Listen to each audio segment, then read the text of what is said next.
Hello, welcome back to the Whistling in the Dark podcast. I am your host, Patrick Bradley. Today is Friday, August 2nd, 2019, and this is episode 34. I talked a lot about changing back to the No Hope podcast episode, or title. Haven't done that yet. I hoped I was going to do another episode before this one. Didn't get to that as well. So, but here I am. I'm back. So the last episode I recorded, actually it was pretty interesting. It got a lot different reception, as far as like audience than before. I haven't pretended on this podcast like I have a bunch of listeners subscribed or anything like that. I've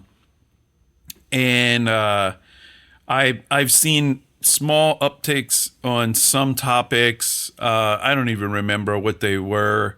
I've talked a little bit about this kind of pedophile ring stuff with, elites and politicians, but I never really hit it as I don't believe is a main topic. And I don't believe it got into the title, which, probably accounts to a lot of your, listeners. I mean, until you get like a steady following, right? Because people just have to find it. I don't know that they do much indexing on audio.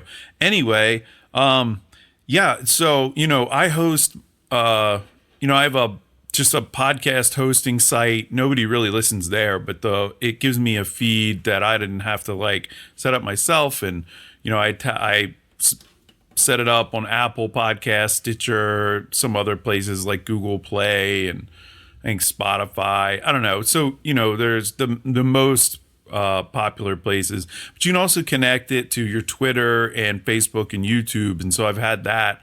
I actually do have like 500 people that have liked my Facebook page. But it turns out that that's just like a big waste because unless people, like Facebook doesn't show it to your followers unless you pay more money to send more advertisements out. So, it's basically down to like just people that find it through the podcast apps, and YouTube has been like a black hole for anything that it just auto gets posted there, I mean, when I say black hole, I mean nobody's seen it. Like it'll show 5 views on a video, but whatever. I mean, it doesn't cost me anything to just have it automatically sent there. So this past episode with Epstein and Twyman in the title has like at this point is like 1,500 views, people commenting, all this stuff. So I mean, you can obviously chalk it up to some extent to the topic, but there's so many like Epstein videos out there. I'm just not sure why, I don't know. I don't really know how this got caught, like how YouTube started actually surfacing this video. I kind of suspected it might have been the fact that I also talked about Tracy Twyman and that name was in the title because, there's far, far less, coverage of her out there. And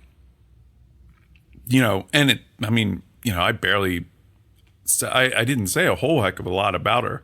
But anyway, so, I also sort of promised on that video that this follow-up episode was going to be like a real deep dive into the topic and the more kind of crazier stuff that you hear about what, is going on in these kind of occult, call them satanic if you want, pedophile rings and, to child sacrifice, all this stuff. Honestly, like I just don't feel like I've got enough grasp on that yet to really talk about it in any kind of way other than just like sensationalism and just, parroting stuff I've heard before. And, honestly, in the last week or so, I mean, just a lot of other stuff is, in the news and sort of what I do, which may bring me down to 5 YouTube views an episode again if I go to it. But, I can't, like, I'm not like some pedogate, researcher, while, is certainly a part of, what I see as, the story for sure. It's I don't know, like there's still like wars going on. There's a new election cycle. We just went through the Democratic debates. Like, I guess it's the second round. Not that I'm going to talk much about them, but a little bit about Tulsi Gabbard. But anyway, so, I hope I don't disappoint people in that I don't go into a crazy deep dive into more of this elite pedophile ring EPR stuff this episode. I do plan on getting back to it, but there's so much out there about it. And, a lot of the people that I see and I listen to their, podcasts and videos, and, some of these people, really present themselves as researchers, and they have all this information and they speak as if they're an authority, but when you really listen to their logic that they're following, it's just filled with holes. And so, I don't feel comfortable, really repeating it. I mean, I don't have much of a, an audience, but, I hold myself to pretty high standards.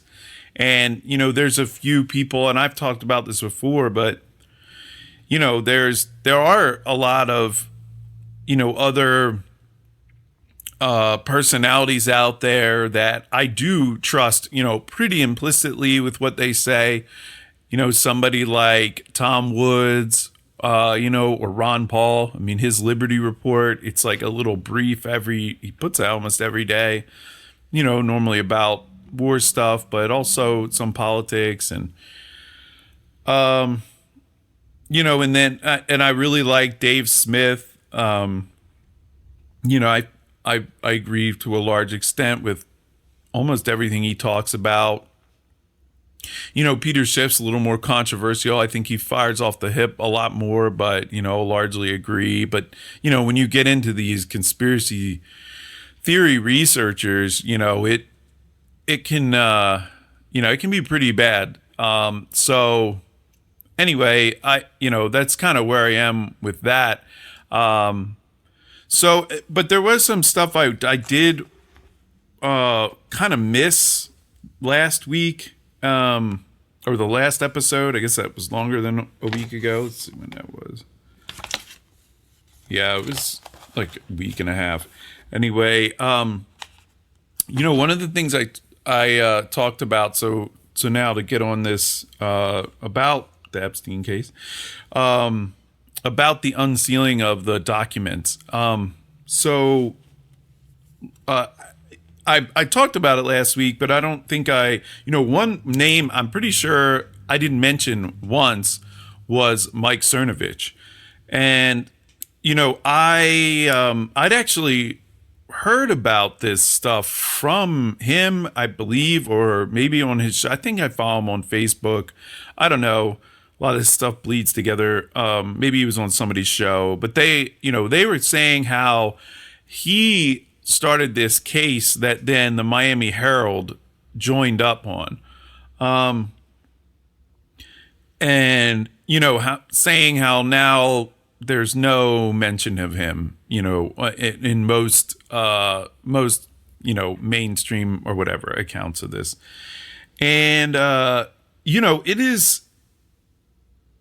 you certainly don't hear much about him, about his role in this for sure. And, it makes sense. I mean, I don't think it's like breaking news that, the media is not giving a ton of airtime to people they perceive as like alt-right or aligned with Trump or whatever. And Cernovich would certainly be on that. It's certainly not a Democrat or liberal. So let's see. You can so what you find is, you can pull up the actual, like, I'm not a legal person. I don't know what you call this, but it's like the actual document, from the court.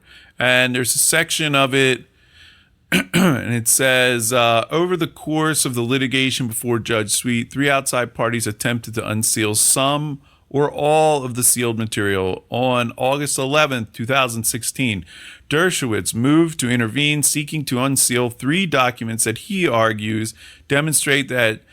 And actually, just I forgot which one this is. So this is Virginia Giuffre. This was the one I'm still not sure how to pronounce it, but she was Virginia Roberts back when, the abuse took place. But she's the woman that moved to Australia, kind of escaped, and then brought a case against, I think, Epstein, the Ghislaine Maxwell, and she also mentions Dershowitz, and Prince, what was his name? Prince, I have to look back. Andrew, I believe it's Prince Andrew. So I think they were all named in this, and I don't want to go back over all this, that I talked about last time. But anyway, so I thought they settled. According to Wikipedia, I think they said it settled. And part of, I guess, and then they sealed the documents. And so I'm not sure if that was like a condition of the settlement or whatever.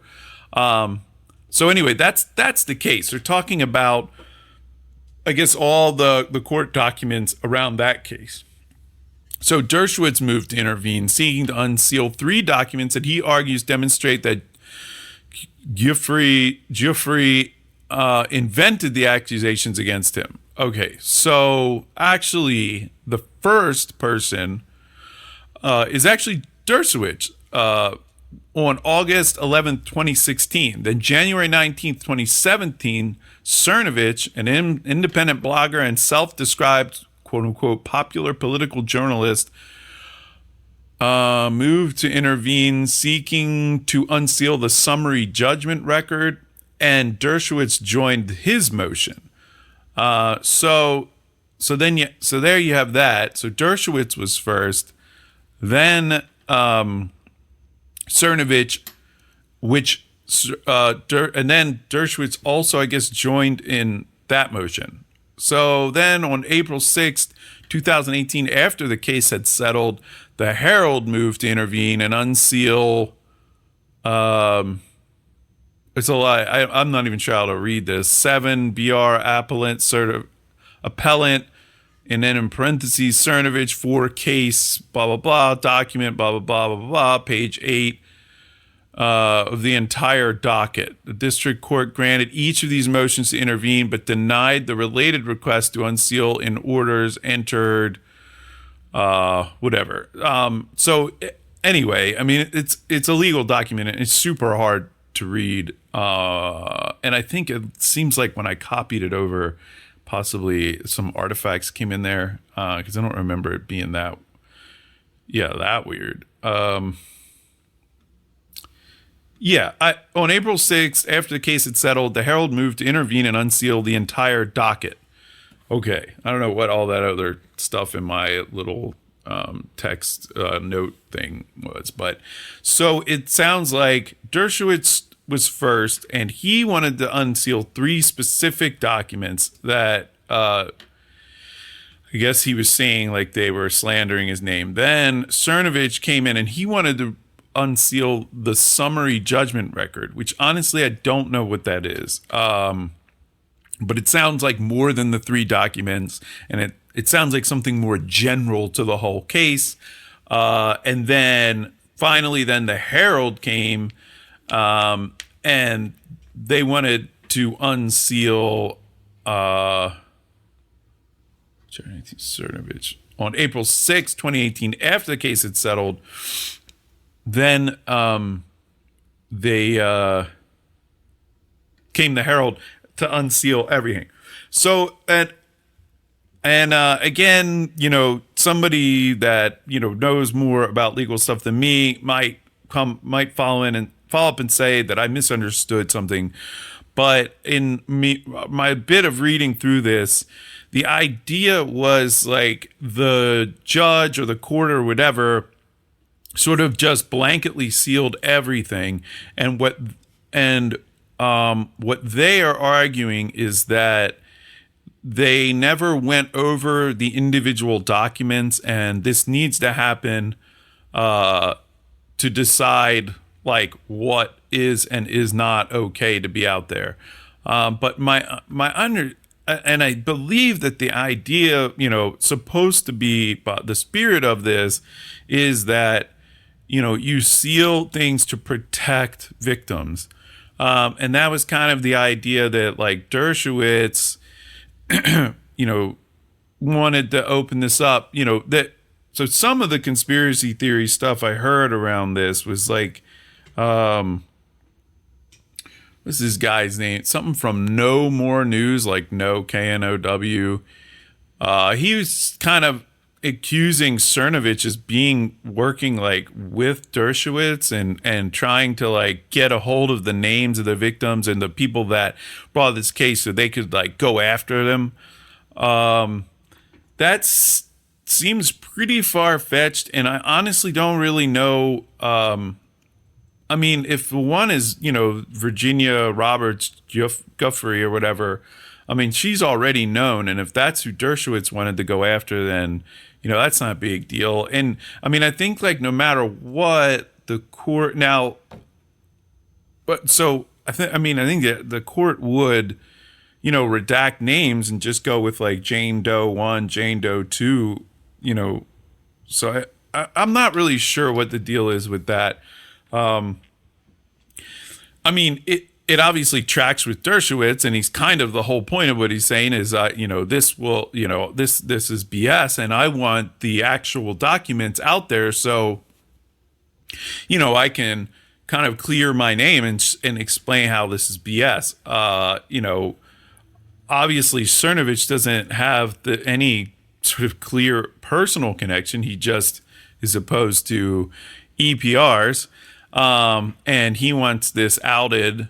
And the details of this, because that, from our perspective, the public, it seems like, this guy is basically got off with a slap on the wrist, and it's like really awful. And now they're hiding all of the information. I mean, obviously that's what the Miami Herald's, doing. And it seems like Cernovich is, with them. So anyway, I don't really know what the state of this is. I think the last thing I saw, this was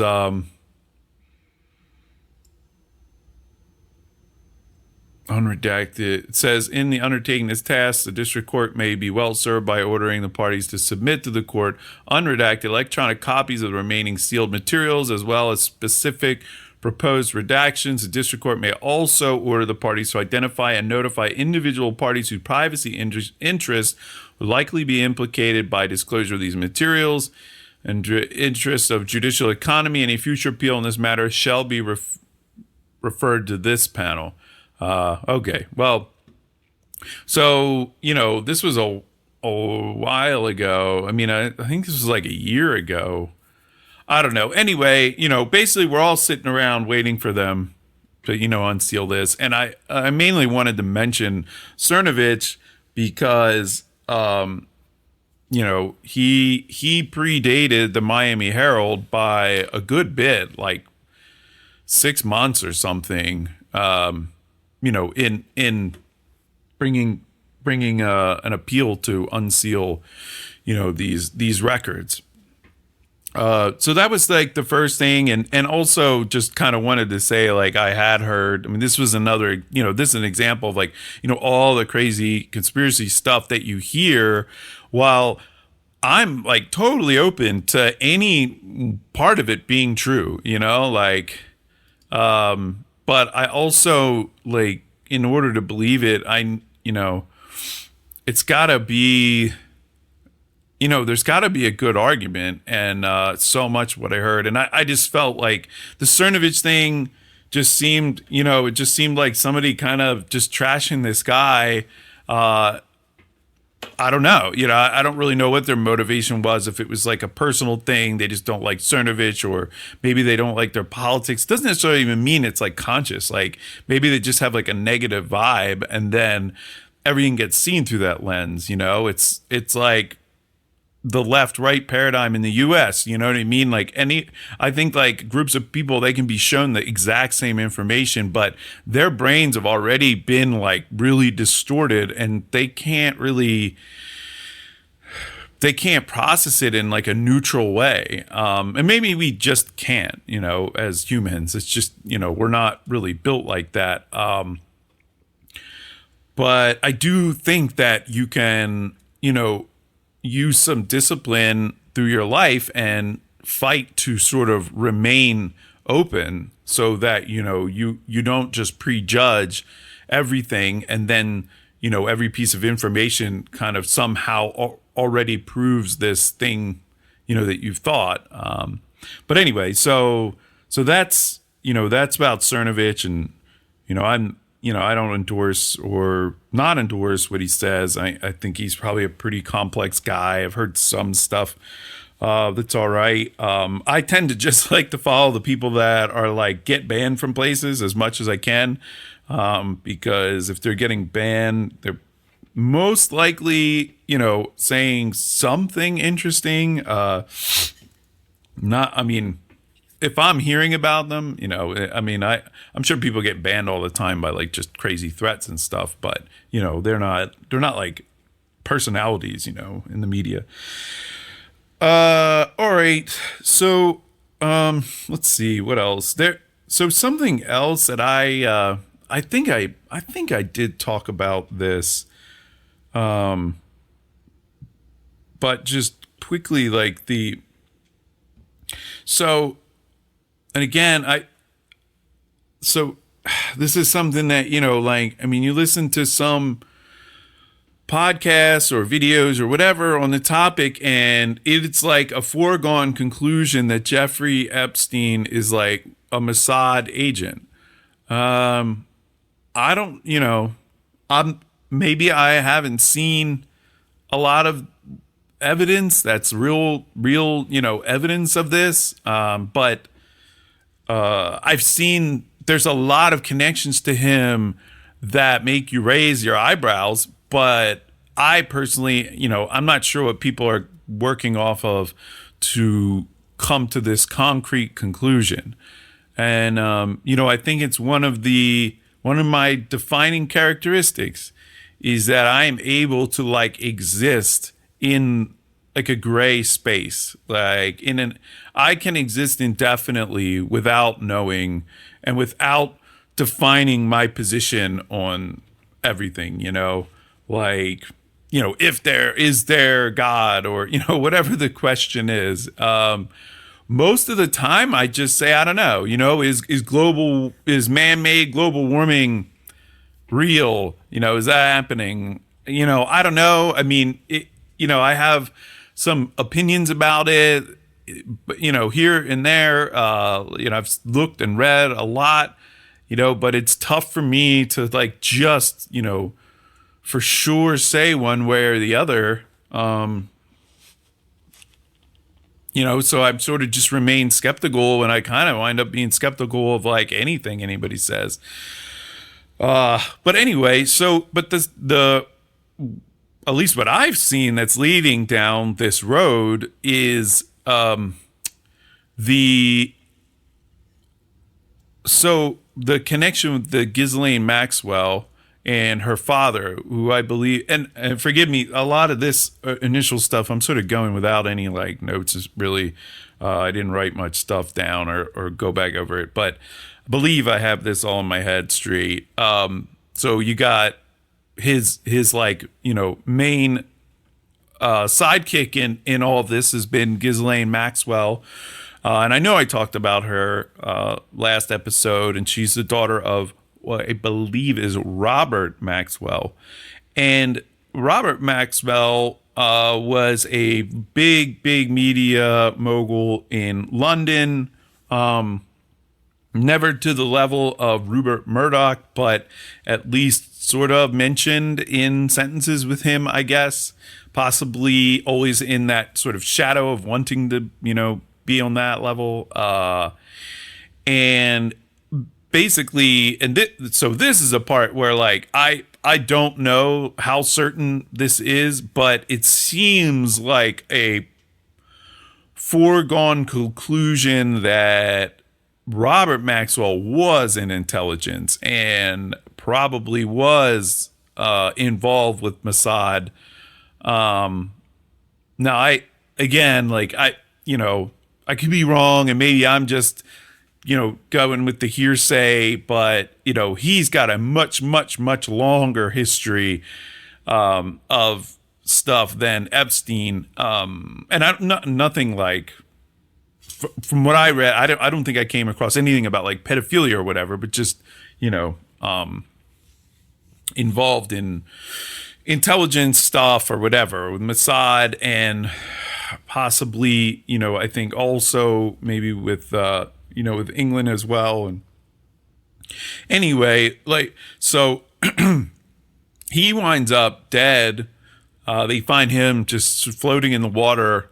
And I'm pretty sure it's just declared an accident, but I don't think anybody knows for sure, what happened with him. And then after he died, I think then there was all this like financial scandal and everything. And I believe that while his daughter does come from this very famous, father and had lots of money, I do believe that to a large extent, that money was like kind of gone, from all these scandals and all this money that her father owed. That's like her connection, and so, sort of now, like by proxy, you pass Mossad through the daughter to Epstein, and now, he's Mossad. Or, he's in intelligence. Now, obviously, the smoking gun is Acosta saying that he was told to back off because, in quotes, his words, he was also quoting somebody else, but that he is owned by intelligence. That is like the Acosta quote. So, I'm not saying there's nothing there. I'm just not sure exactly what the details are. And I do think it's one of the most like interesting parts of this, as far as like even, worse than just the abuse of, children and everything, by these people, but also, the possibility that this is like an element of control of very powerful people over other very powerful people. And like, like Epstein's like kind of running almost like a honeypot, where he's bringing these people in and getting them, pulling them into this world, and eventually getting dirt on them through videos and pictures of them with like having sex with kids and doing God knows what. So it absolutely very, interesting. There's a lot of smoke to me around that. I don't expect any of these court documents to show anything like that. I believe that the deep state and our intelligence and, the foreign intelligence agencies of England, Great Britain, and Israel, I think it is well within their ability to evade any exposure through a case like this. I think things in the past that have happened are generally through whistleblowers, kind of just sneaking out documents. So yeah, I don't think the Mossad or the CIA or whatever group would be part of this intelligence that owns Epstein is, going to allow some court to release documents that sort of show their involvement. But it's very, very, very interesting. Whoops.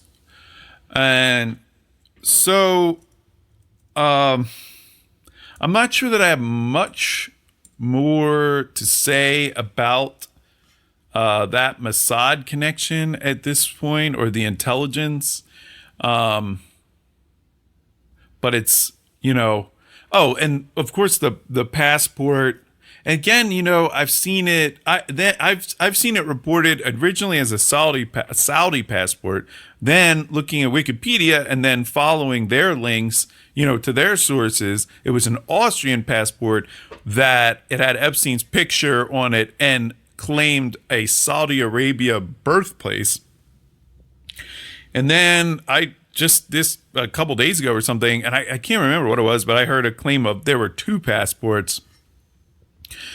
I tend to just assume the Wikipedia one is correct, but I don't really know. I don't know that it, in any sort of real material way, changes the story, whether it was a Saudi Arabian passport or an Austrian passport that claimed claimed that he was born in Saudi Arabia, or like a combination of both. I think all of them are, pretty much, equally interesting. They both show some sort of, surprising connection there to Saudi Arabia. And the fact that he has like a fake passport, this and all the way back. I think this was in the 80s, and that he used it. That's pretty interesting. That's not like, normal just citizen type stuff that you get access to. I'm sure if somebody wanted to, you could figure out how to get a fake passport, but I don't know. Then to like have the like balls to actually go out and use it, it's pretty intense. So all that's floating around him, and I'm not sure that I had really talked about that enough, because to me it's definitely one of the most interesting parts of it, because if you're able to really gain that level of control, it's something that I've always wondered about. It's like you see a guy like Trump, or Obama. Obama was talking all this anti-war stuff, and then he gets into office, and then it's the same tune, and then same with Trump. Now we'll talk a little bit about some positive movements, and I'm not saying Trump, on war and stuff I don't think he's been nearly as bad as Obama or Bush. But to some extent, I think, he hasn't started anything new. But I do think that there's been like more drone strikes under him, or I don't know. And with Trump, you could chalk it up to the guy just doesn't really have a code of, a philosophy that's underpinning what he's doing.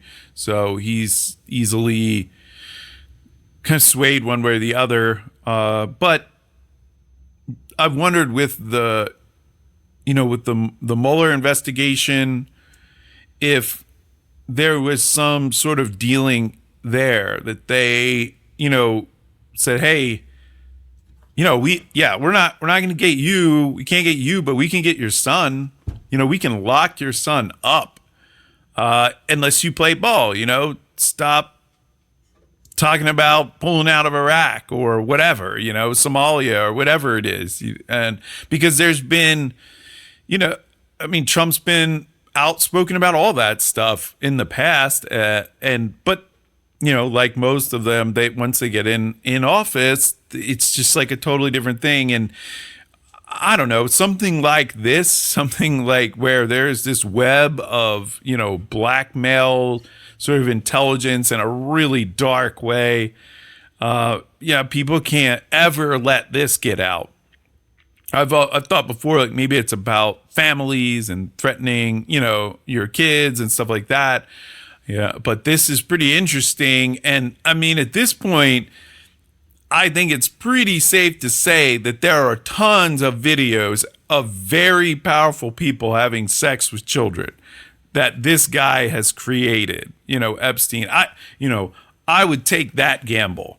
That I think that that's true. The game I play with this is, if I had an envelope with the answer to this question, whatever it is, are there intelligent aliens out there or whatever, the game is usually with a question like that, and you could guess if you're right, like this envelope holds the true answer. It was given to us by some like divine intervention.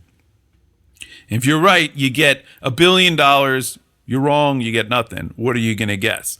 To me, it's different than me saying, "Oh, I think there's aliens." It's just saying, well, if I had to guess, I guess I'm going to say yes, And so in this case, if I I got to guess that Epstein has made videos and has them somewhere, maybe in police custody, I don't know, but of a number of powerful men having sex with children, I'm going to go with yes. And I feel pretty strongly about that. I'm not like 51% yes. Like I'm pretty high there. And I think that with that, that's a powerful piece, and he, seems like a person that has gotten where he got, through leverage. So, it makes a lot of sense. I mean, obviously this guy's gotten busted already for this, and now looks like he's going to go down a lot harder, so a lot of reason to a lot of smoke around this. I actually should pull this up. This is new. So another thing that happened since the last episode, Epstein suicide attempt, and then Epstein.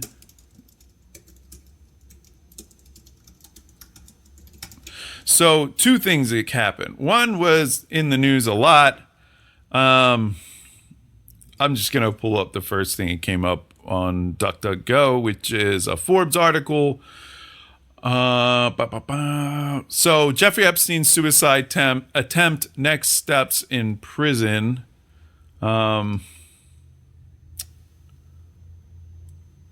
Last week, Epstein was found unresponsive on the floor of his cell, and I don't know, the Bureau of Prisons is investigating. A number of outlets have reported that this could have been a suicide attempt. If Epstein sustained any injuries, he would have been transferred to a small medical clinic in the facility that handles most acute care needs: stitches, wounds, cares, general first aid. If the injuries required surgery, Epstein would have been transferred to a hospital under armed security. That does not appeared to have been the case. According to BOP, again, the Bureau of Prisons policy, inmates who attempt suicide are placed in the institution's designated suicide prevention room, a non-administrative detention segregation cell ordinarily located in the health services area. Unlike BOP policy, new inmates like Epstein undergo a comprehensive intake. Under BOP policy, new inmates like Epstein undergo a comprehensive intake conducted by psychological services, but because of the high rate of admissions and short length of stay in the MCCs like Manhattan, those intakes are often delayed or even ignored. He will now go through a regimen to determine what happened and how he can return to general population. Once an incident like this happens, the inmate is placed in solitary confinement and checked often by staff. A suicide risk assessment will be completed within 24 hours of the incident, and they will determine what will happen and the chance of such an incident recurring. A final report will be created describing the entire incident, Epstein's comments, and a recommended treatment.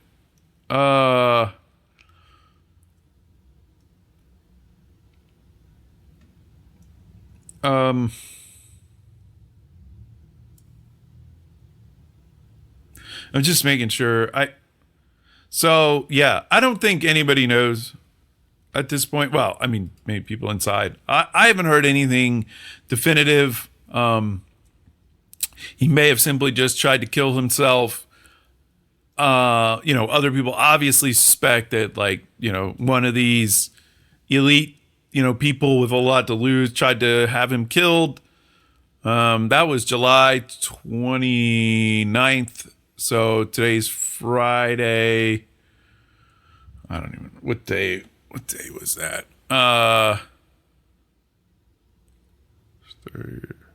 that Monday? Anyway, yeah, I think that was Monday.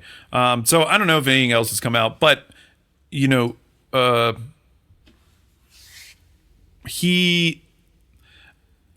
I mean, again, without a lot of information to go on, I just feel like it's unlikely that somebody tried to kill him and like failed.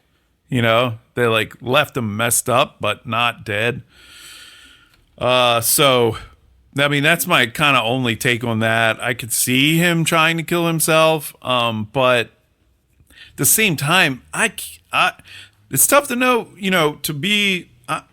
I just can't imagine a dude like that, like, throwing the car, just kind of folding, giving up. I mean, the guy seems like he still might have some cards to play, with everything that he's got on people. Theoretically, he's got dirt on people that could change the way this case gets played out. That's the thing.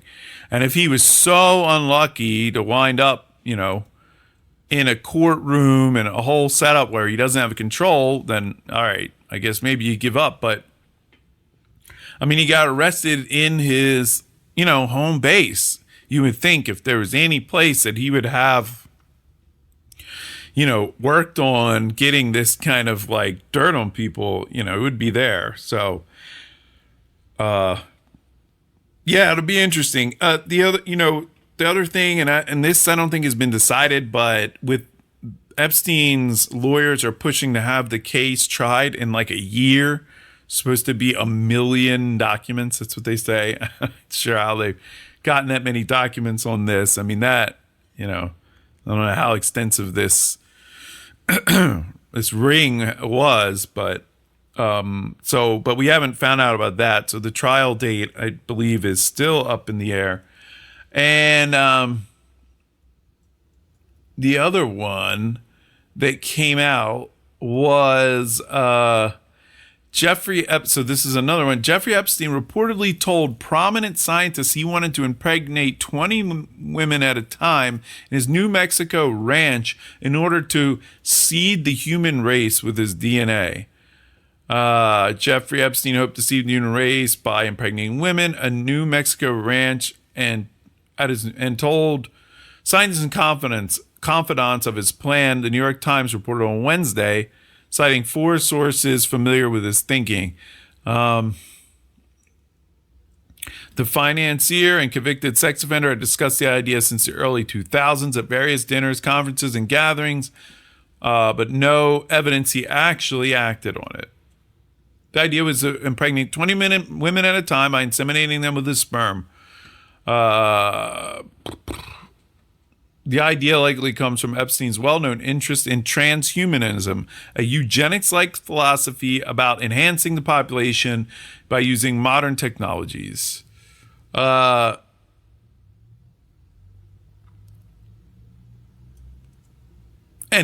I don't know. I mean, we'll see what comes out, but this is the latest thing that came out. Kind of interesting, I guess. It's, more stuff. But but that's kind of what we're, I think that's basically where we're at with this, with Epstein.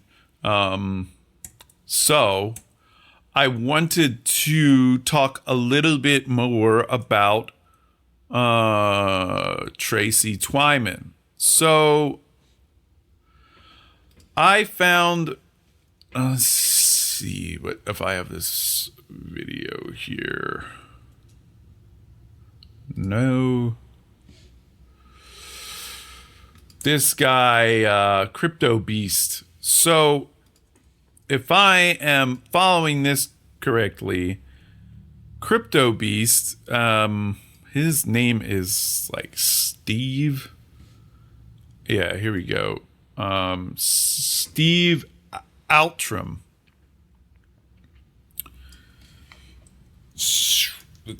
I'm just going to his Twitter account just to, yeah. It's not following.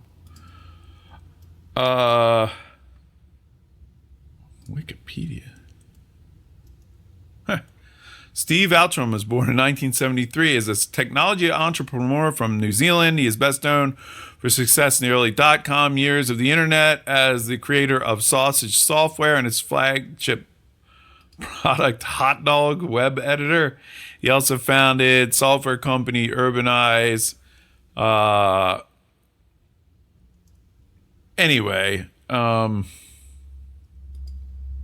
He writes, so his the article that I found was written on this Burning Man. So he writes articles. It's called burners.me is the website address, and something to do with Burning Man, but it's not actually connected with them. He seems to be researching the culture of it. And it's, at first when I was reading the about, it seemed like he was into it. But then he goes into like,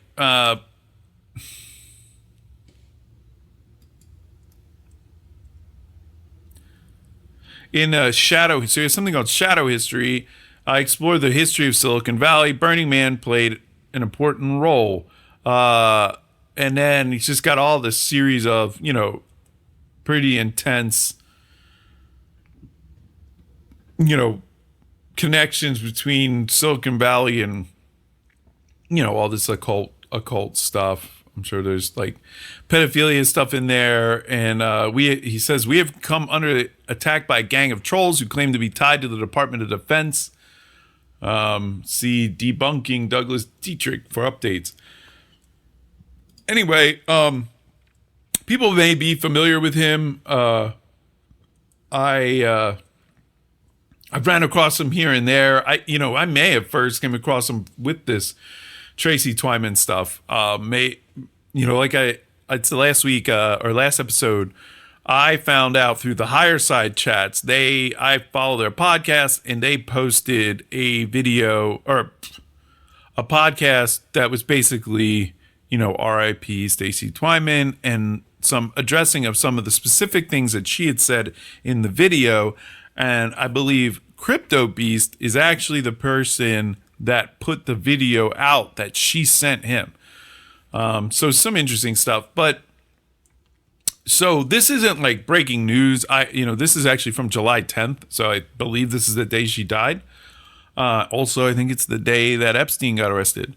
So another Pedogate researcher suddenly dies, R.I.P. Tracy Twyman. And he says, Tracy Twyman was a researcher into the occult who lived near Portland, Oregon. I went on the RX Only Pictures show with her in March of this year. Hold on, I'm just trying to blow this up.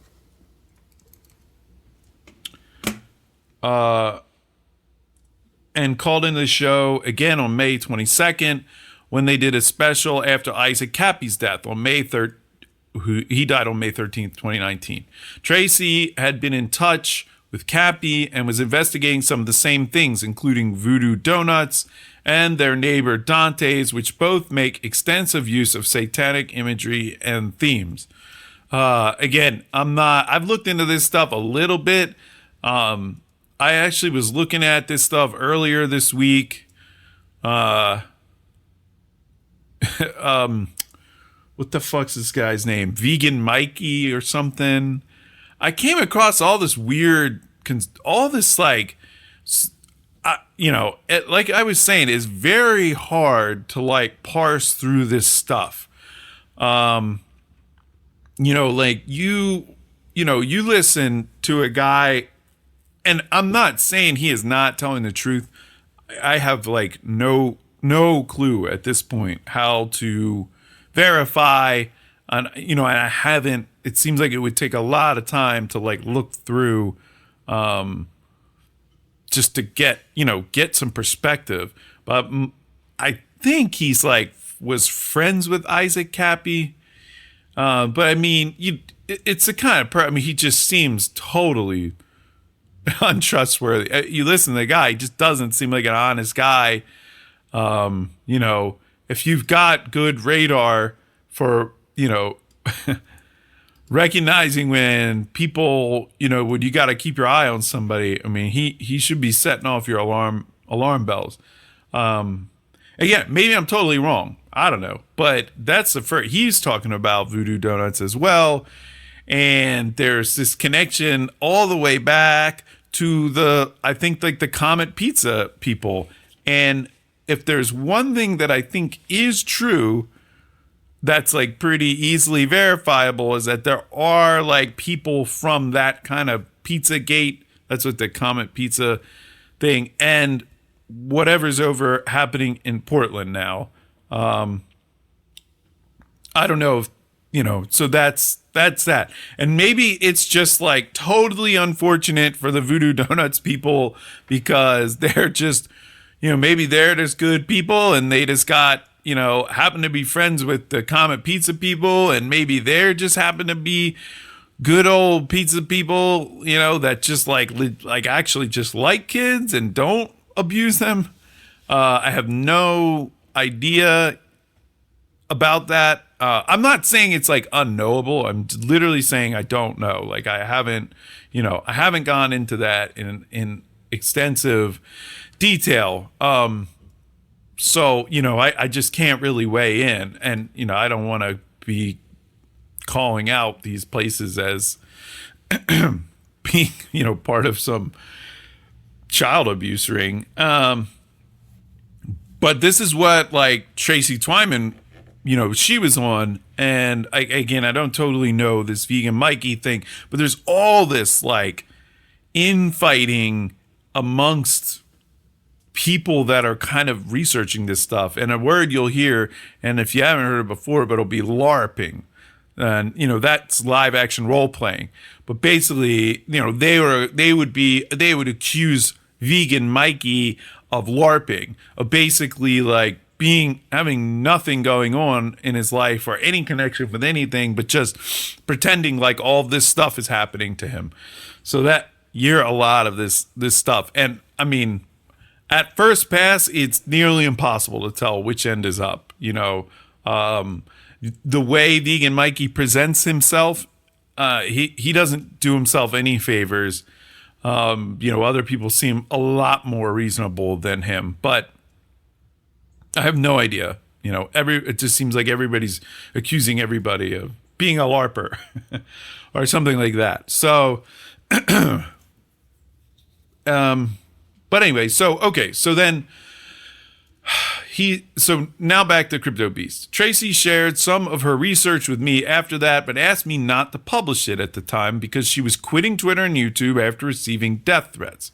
The circumstances of her death are presently unknown, but it has been confirmed by SB Alger from the RX Only Picture Show. So I listened to,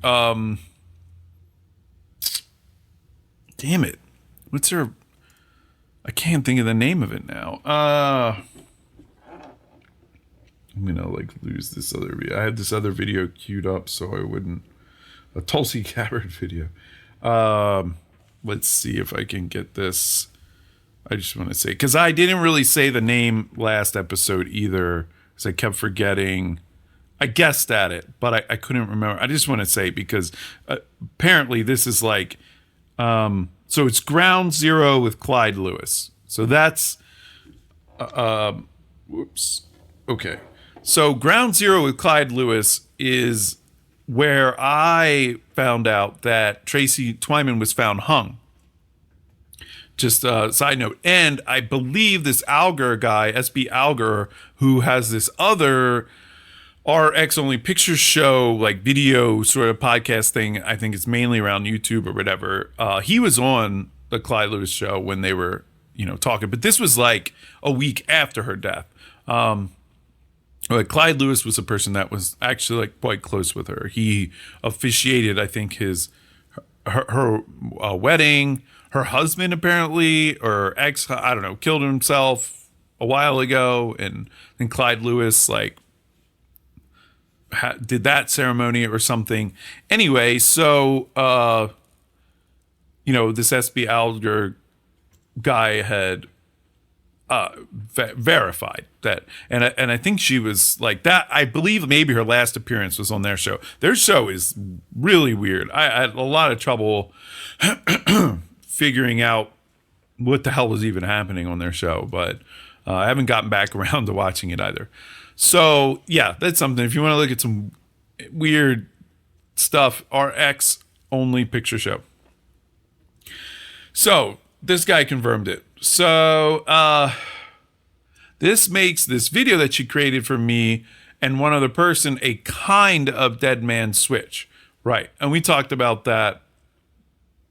So this is the thing I didn't actually read until today. I never saw this. I just didn't see it because he obviously posted this the day she died. So apologies. Hey, Steve, I just tried to send you a message through Twitter, but I don't see it listed under sent messages. Did you get it? Thanks. It was a link to this video, which I made to show just you and one other person. So that's that. It's about, so this is all Tracy Twyman. This is just, message. She sends a bunch of messages in a row. It shows as like midnight. So maybe Crypto Beast was asleep. I don't know. It's about a person who owns a private campground in Williams, Arizona, right where Cappy was just before he died. This person sent me many messages threatening me and my son after I exposed a bunch of child traffickers on YouTube. He also took credit for having hacked my computer and online accounts and accurately described in these public confessions how he did it. I'm still afraid of him and his friends, which is why I don't want to talk in public. Everything that I experienced during these attacks last year matches up with what happened to Cappy before his death, and I had already told Cappy about these people in Williams. I think he might have gone out there to investigate, or they brought him in that area because they knew they'd get away with murdering him out there. Last Tuesday, the campground was listed as permanently closed all of a sudden, which seems an extraordinary coincidence to me. I've gathered evidence that something very bad was going on out there. From the Twitter feed I looked at, it appeared that a large percentage of the people who went out there to camp were Turks. Why would dozens of businessmen from Turkey be going out to the middle of the desert in Arizona to camp? At a campground that, according to the reviews, was rather shitty. And according to one reviewer, they were chased away by the owner wielding a gun and threatening to murder them, which I actually did read that. There is a mind control aspect to this. The campground owner boasted of his abilities in this department. It would explain a lot about Cappy's actions in the end. Anyway, I'll leave you to absorb this. So she sends another thing, it's like links to the Greenleaf campground, and we had mentioned that last week. She says the campground is shown on the map. Their office was listed as being in Williams. I've got an unlisted video that I managed to find where the host is explaining how to find the unmarked dirt road that leads out to where the campground is. Somebody should go out there with cadaver dogs. So finally, so that's like midnight. The next morning, and this is May 25th, 2019. Wow, there's a lot of freaky stuff in that area, like the O space Row Ranch. Want me to publish this as an anonymous tip? Seems very pertinent. Tracy replies, it is pertinent, but I'm afraid to have it published. The second wave of threats to my family, the ones posted on Facebook, came after I mentioned the first wave. On an audio recording posted on my own website, which I'm sure has considerably less traffic than yours. I have no protection here. They know where I live, as they've proven in their messages to me. Someone was even sent to my house a few months ago to deliver a message to me personally. If information about them all of a sudden went public again, they are likely to know I'm behind it. I honestly don't know what to do with this information, so I decided to show it to a couple of people who are also gathering evidence on this subject. But thank you very much for reviewing it. I'm going to look into this ranch you mentioned. Then this is like a week or so later. Hey, Steve, I'm going to delete the tweet you retweeted about Dante's. So please just save the picture or retweet from the original account that I was retweeting from. I'm getting harassed again, and I don't think we'll ever know the truth about this stuff. So I'm going to back away from the subject, especially about Voodoo Donuts, as they are so close to me. She's in Portland. Voodoo Donuts is important. There's a screenshot or something of a tweet. Oh, I guess this whole thing is a screenshot. So she has, I guess, sent a tweet to say, delete this. Dante's is underground tunnels and some telling photos on their Instagram. I actually looked at this. Dante's is kind of weird, but so Dante's looks like it's a music venue that's like punk, and they show all this like kind of satanic stuff or whatever, which when I was growing up, I think that was like, that was very like pop culture stuff. That was like the alternate culture, Marilyn Manson, or and then and before that, that's the original post made by someone else, she said. So somebody named Caroline Elise, with the name Woke AF on Twitter. Okay, great Crypto Beast says, okay, great research. A shame you're backing away from it, but thanks for the heads up. And Tracy says, thank you. I've come up with a lot of analysis on the subject, but in a practical sense, it doesn't really seem helpful to anyone to talk about it, especially me. It just brings me more problems, and the public just takes it as entertainment. It doesn't seem to be helping any victims or bringing down any bad guys.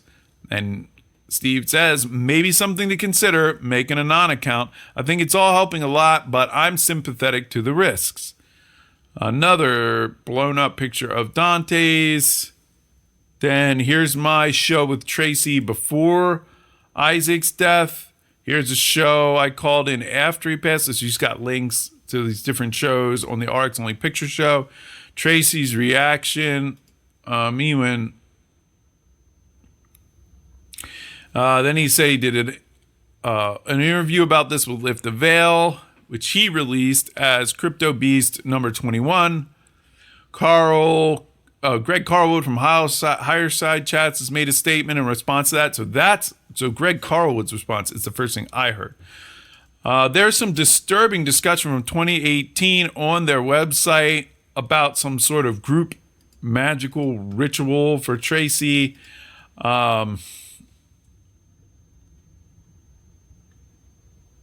Yeah, so she was referring to this. There's some weird stuff on here.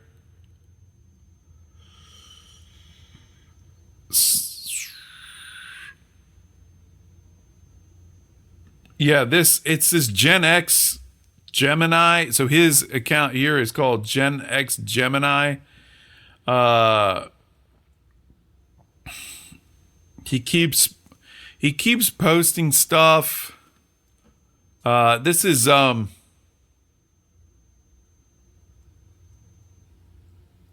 yeah, I don't know. His stuff's really hard to follow. But I remember her going through this. So he does say some like weird, I mean, all right, so most of the people that listen to my podcast, they're not, I don't think, like way down and in with occult stuff. I don't think it's something they look at regularly. We're kind of like libertarians. We think about, economics and like anti-war stuff. But the people that have been listening on YouTube, I do think they're a little bit more into this stuff. So I'll just read one thing and I'll give, I'll share links to all this stuff.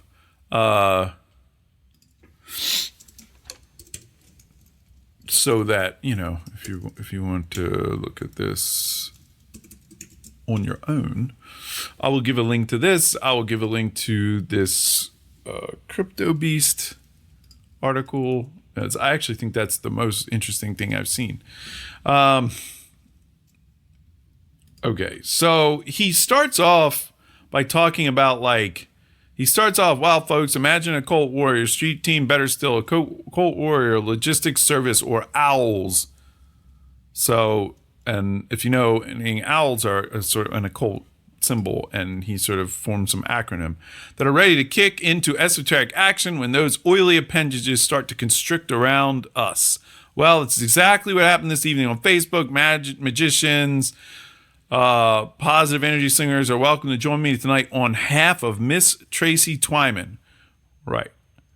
So he initially is saying like, hey, we want to help this woman out. I really have no idea why.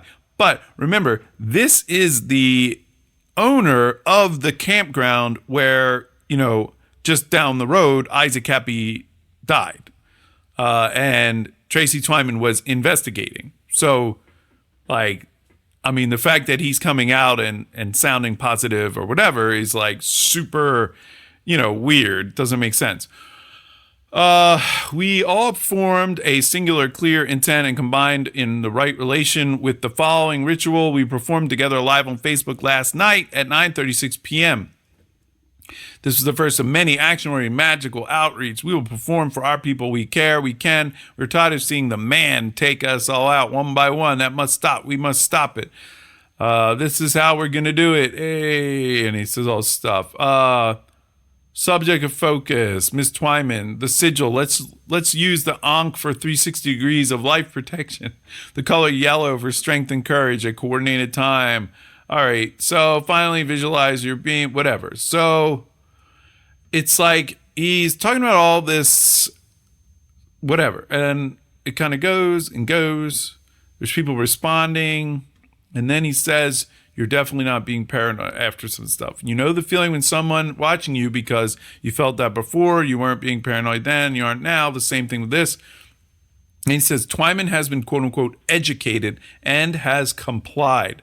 This and only this explains her reemergence. She knows the deal now, the bigger picture. For example, any website you log your IP address, your tunnel bear is useless. Onto also has the ability to send specialized content, customized and only seen by that IP address. The originator may not be the website owner. Pretty basic stuff, actually. Hence, making you think you're going a little cray-cray when the website starts talking to you. I'm personally glad to see she did not choose the other option afforded to her.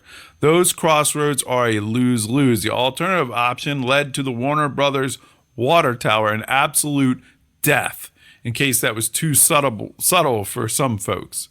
Allow me to validate my claim. Just ask her about 12:37 a.m. humidity and if she enjoyed the feeling of drowning.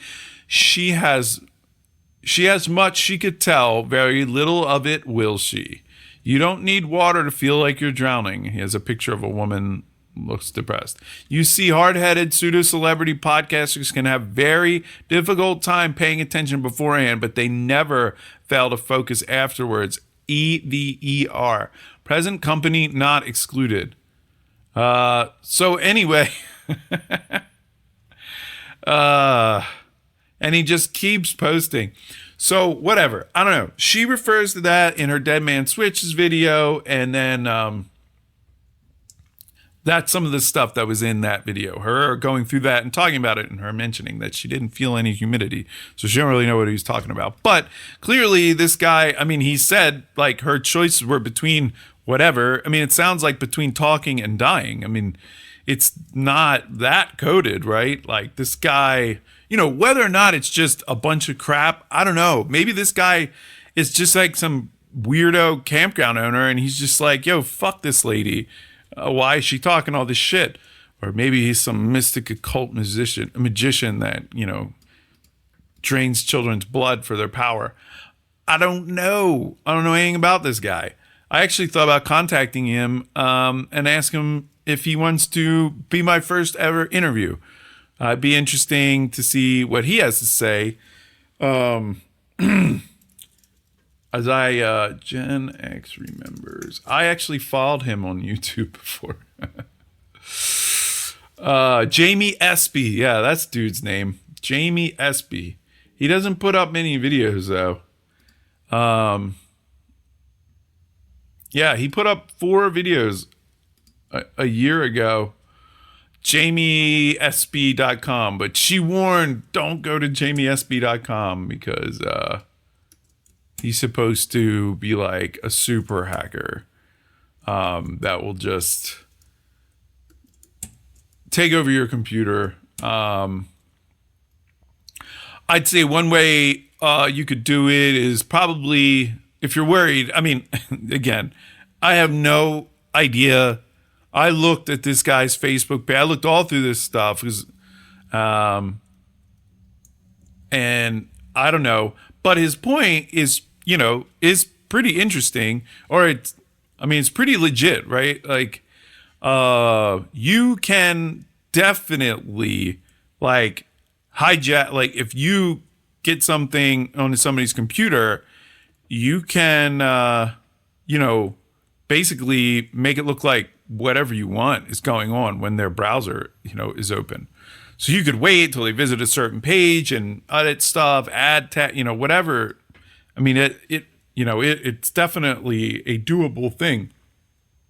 I really don't have like a hacker mindset, so it'd be a lot for me to like go through all to do that, but it's certainly possible. What you see on your end is on your end. Like when you're looking at the browser, it can be definitely just manipulated on your side. You could see if you right click on any part of a web page, like right click on some text, jeez Louise, and then look at inspect.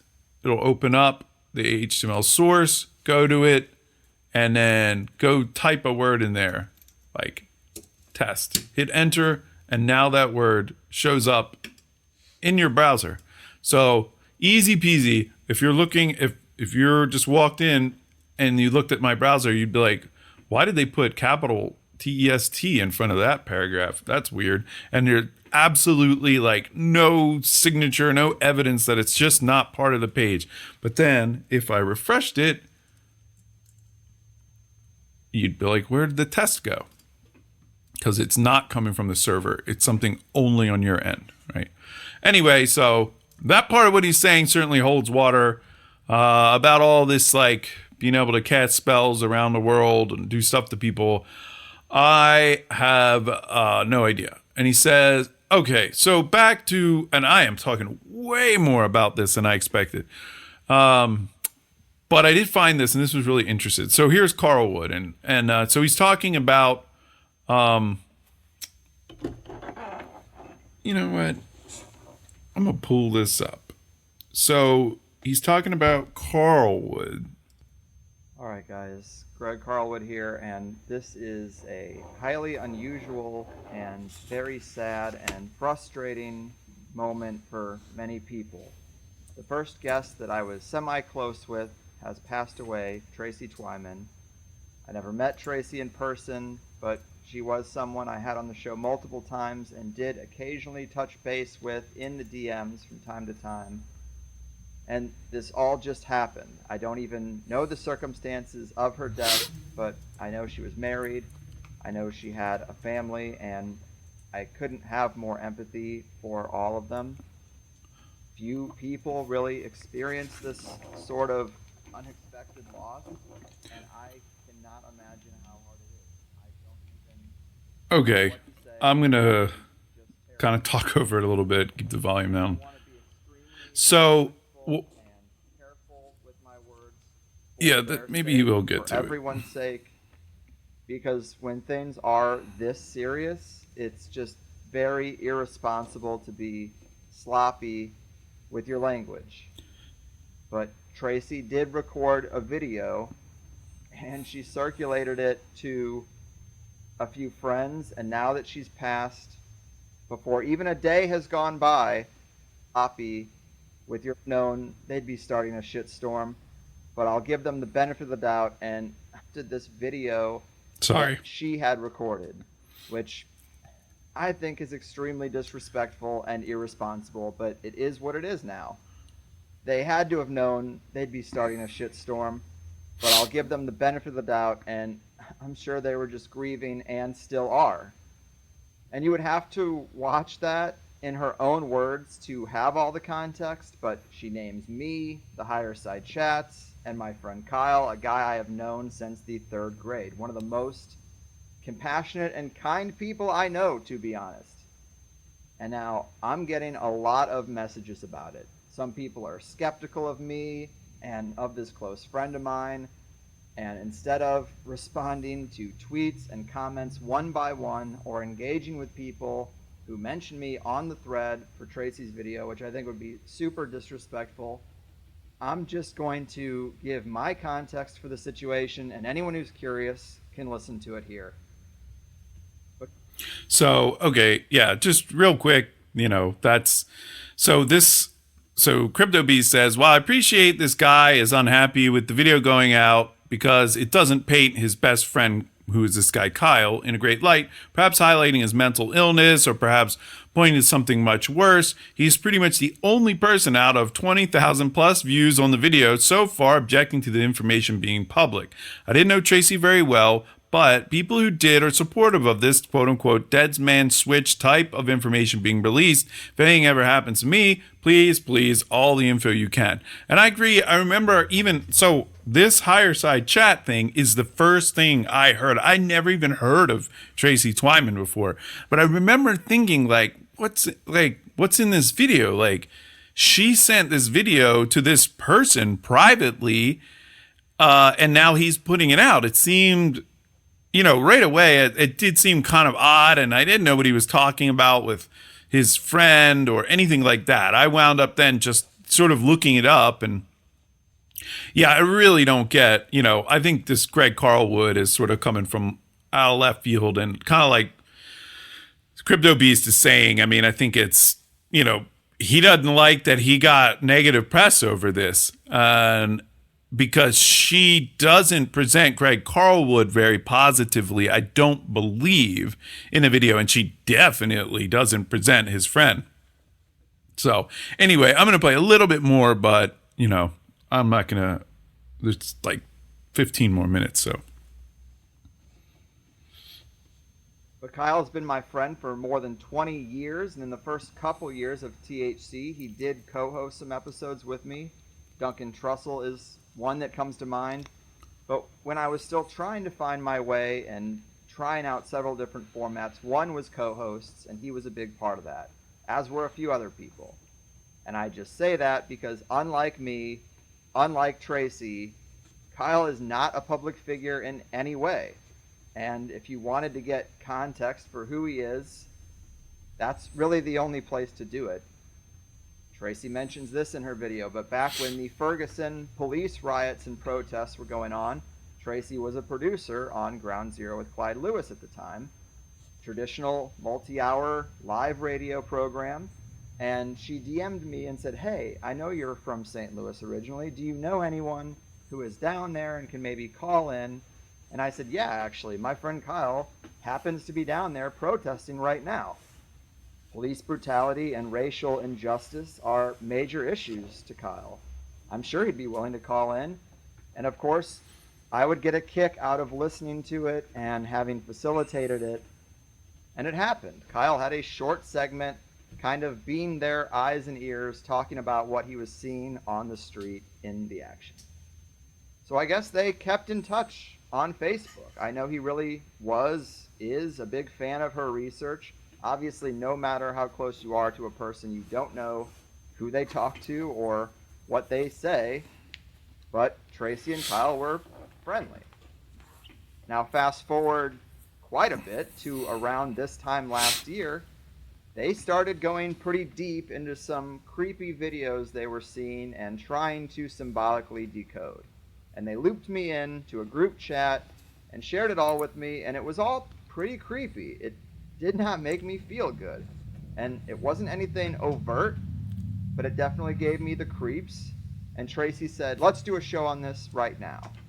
And I said, "Tracy, I really don't even know what this is. I tend to like to interview people about a book they wrote or something that I can study, but this is not really what I do, and I thought maybe some of the details should be sorted out first. I don't want to do anything irresponsible, pedophilia is not something to make casual claims about. And I just saw how this material was affecting both of them. I saw how it was getting to me, and I said, guys, maybe you should put this down for a while. And I said, I'm sorry, but I'm just going to eject myself from this. It's too much. And what are you really going to do about it anyway? Tracy says herself that she went to the FBI and they turned her away, and then her computer started going crazy.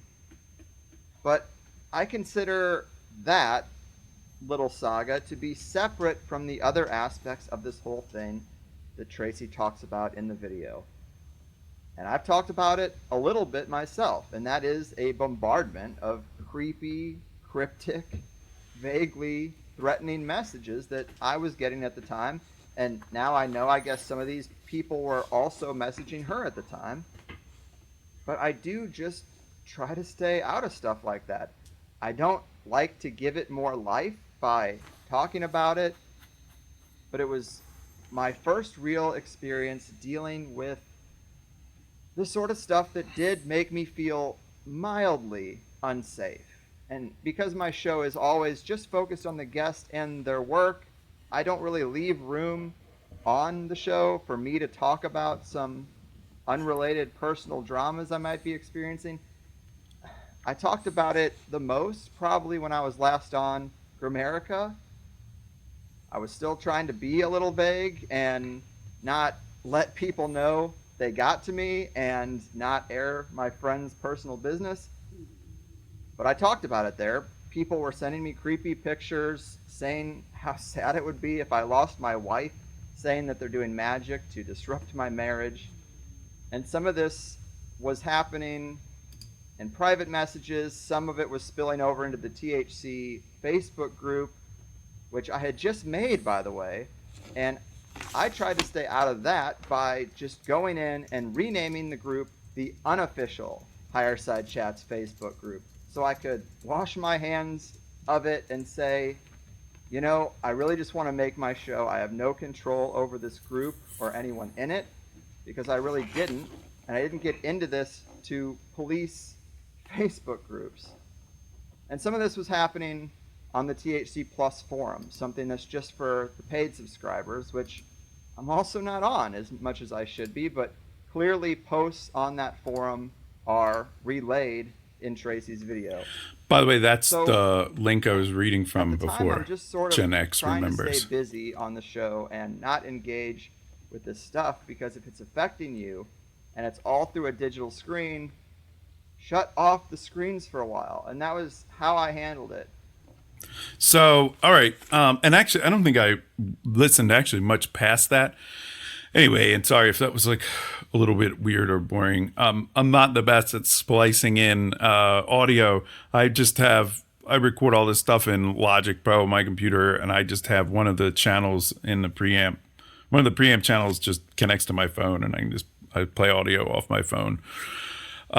Anyway, so so that's how I became aware of Tracy Twyman, and that was the vibe of Greg Carlwood, who has the podcast called The Higher Side Chats. I did actually then go look, and I found that episode of Grammarica, and they're funny. I would say, the Higher Side Chats, like, I don't think he has overtly like talks about smoking weed and stuff.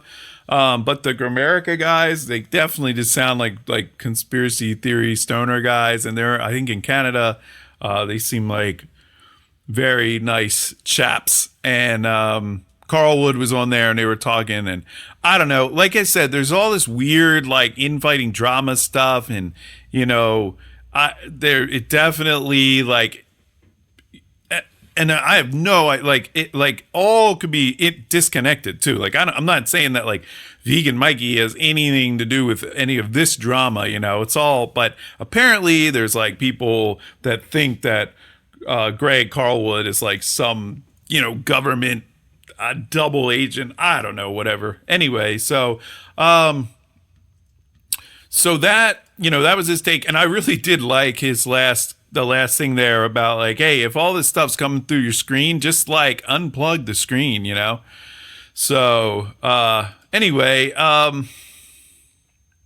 so to finish, let's see, with Crypto Beast, he says with the Jeffrey Epstein arrest, that I don't know how the Nexium convictions and the other recent child sex trafficking busts, which I don't know, I'd have to click the link there. It seems like it is a dangerous time to be looking into the Luciferian pedo cult.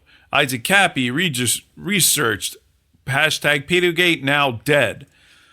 Tracy Twyman researched pedogate, now hashtag pedogate, now dead. Jen Moore researched hashtag pedogate, doxed, and now she's dead. Fiona Barnett, hashtag pedogate, whistleblower, doxed, disappeared from social media. Robert the Deplorable researched hashtag pedogate, doxed, disappeared from social media after a possible suicide or murder attempt. I received this from a source who wishes to remain anonymous. They were in touch with Robert's uncle. Robert claimed to have Isaac Cappy's dead man Swish and was in process of opening it when he had to flee his home after being doxxed by Unirock. And he said he had people in his town taking pictures of him. What the fuck sort of meth you smoking, Skippy? Nobody did jack shit. That's what the lone wolf says. And, I mean, there's just some banana shit out there.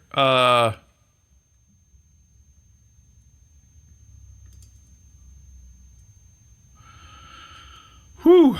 Yeah, so there's a lot of people. I think I should, maybe for next episode, go through all these recent people that were all researching the same thing and then, died or committed suicide or whatever.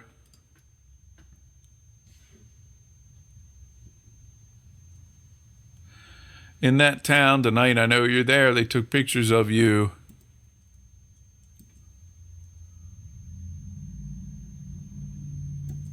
I don't know. I don't know what all this is, but anyway. Yeah,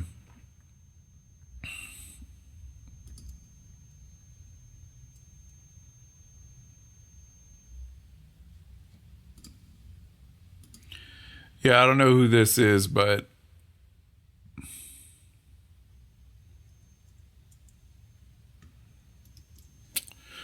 anyway, so he's referring to all these different people who have died and or just disappeared that were all researching this stuff. Robert then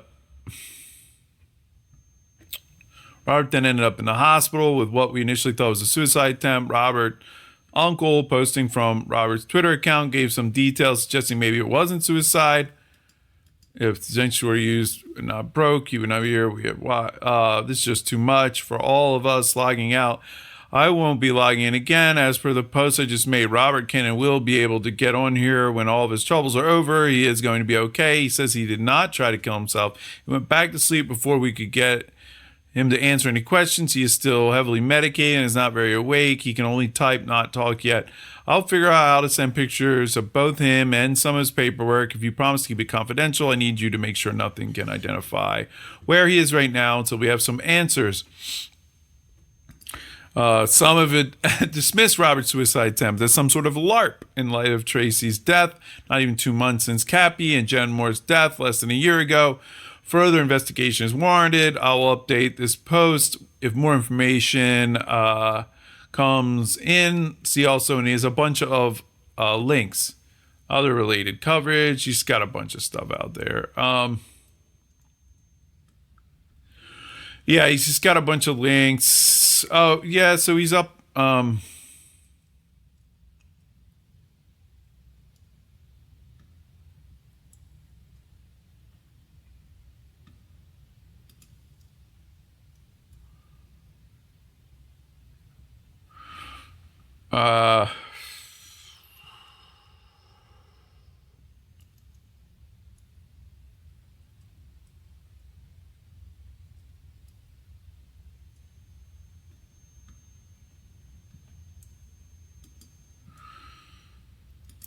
Yeah, anyway,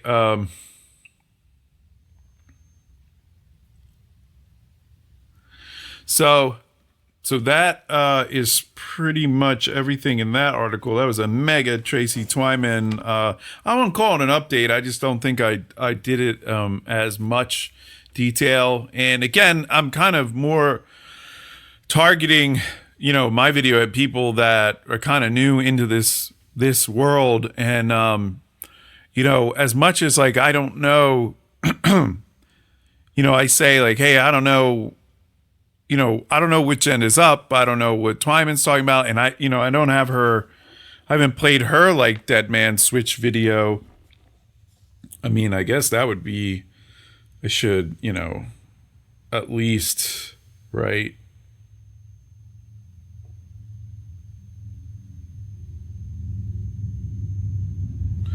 At least, let's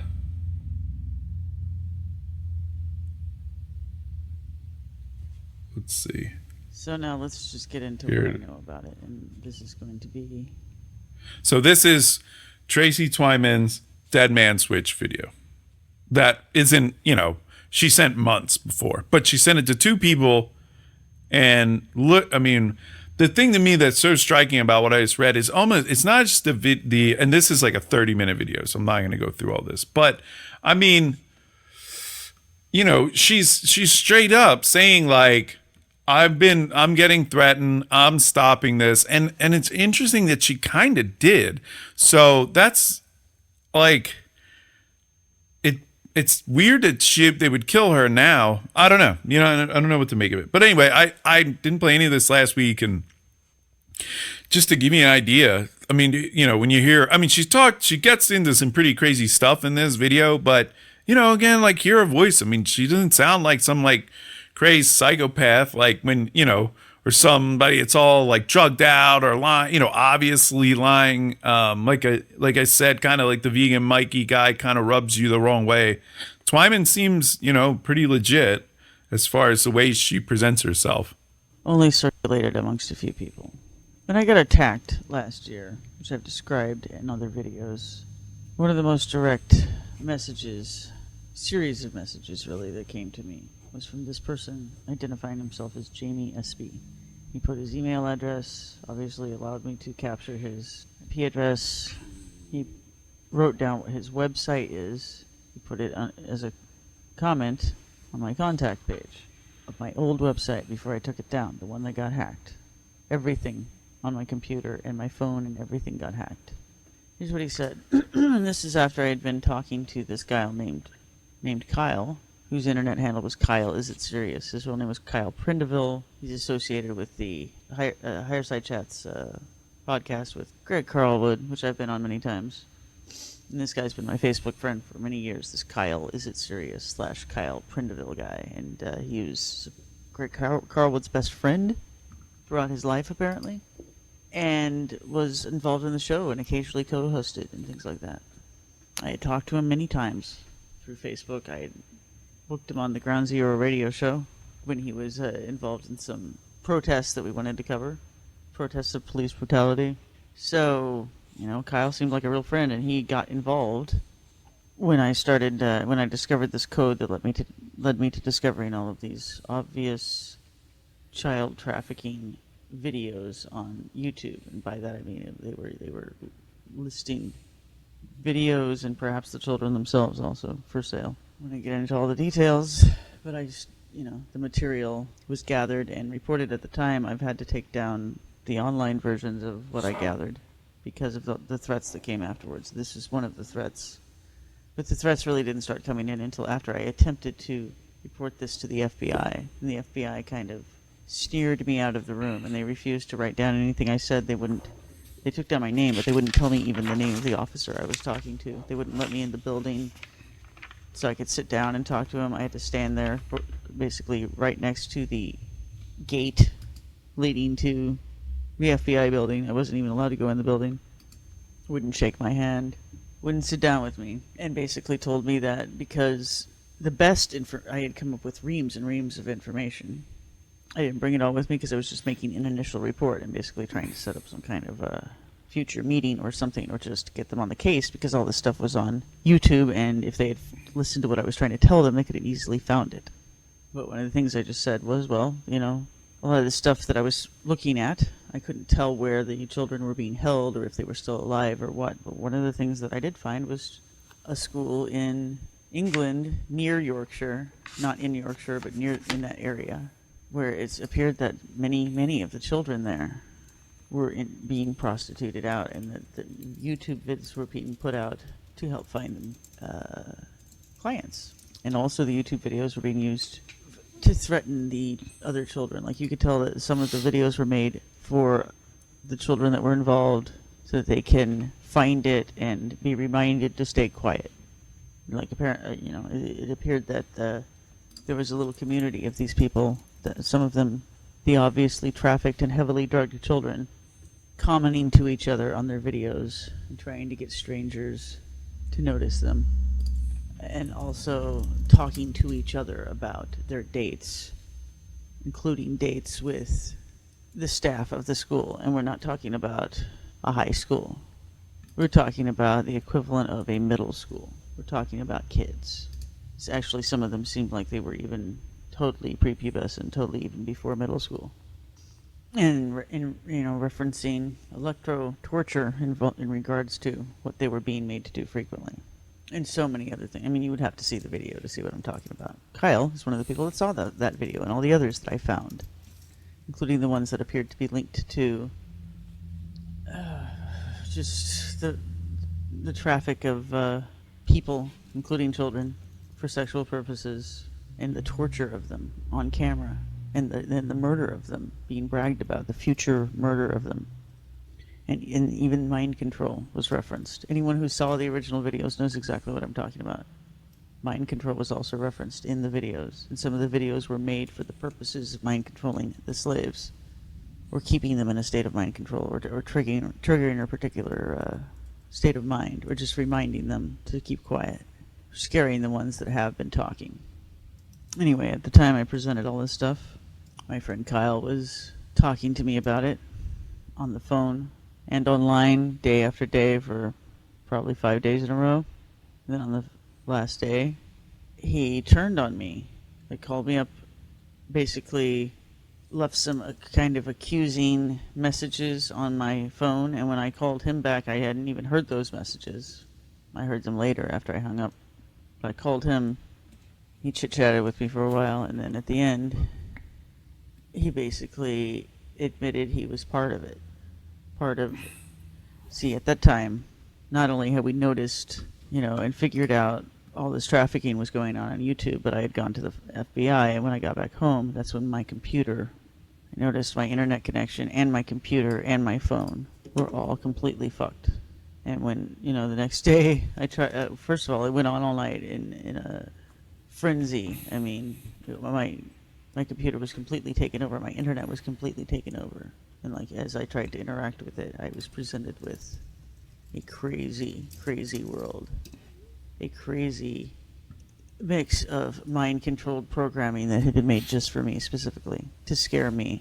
And it was based on, things that had been surveilled, information about me that could only be gathered by surveillance of me through my phone and through, complete control of my internet connection for some time before that. And see, as I continued, as I noticed this and started telling the people I'd been doing the research with about my experiences, several of them also started experiencing strange things like that. Kyle was one of them. There was another one as well. And the communication between me and her was totally hijacked by this thing. We ended up not being able to talk at all. And now I basically lost her as my friend. And it's basically just because our discussions were interrupted completely that day, the same day that this thing happened with Kyle. But I was being bombarded with death threats. I was being bombarded with surveillance that had been taken of my son and of me. Letters, emails that let me know that they knew everything about us, that they knew exactly where he went to school, and they knew, when we were alone and when other people came and went from this house. They knew everything about us. So anyway, Kyle calls on the phone, and this time he tries to convince me that what we're experiencing with internet troubles and obviously being surveilled and having our attempts at discussing things with other people interrupted, having our messages changed. He says that that's because somebody has conjured a demon. I think he tried to connect it to CERN. He said that some Satanists had conjured a demon through CERN in Switzerland, and that it got into some AI computers, or they put it there deliberately, and that those demons running rampant through AI computers were loose on the internet doing the devil's work, and that's what we were encountering there. And he talked. So, boom, CERN AI demon. So add that to your lexicon. EPRs, CERN AI demons. That so that's pretty crazy, but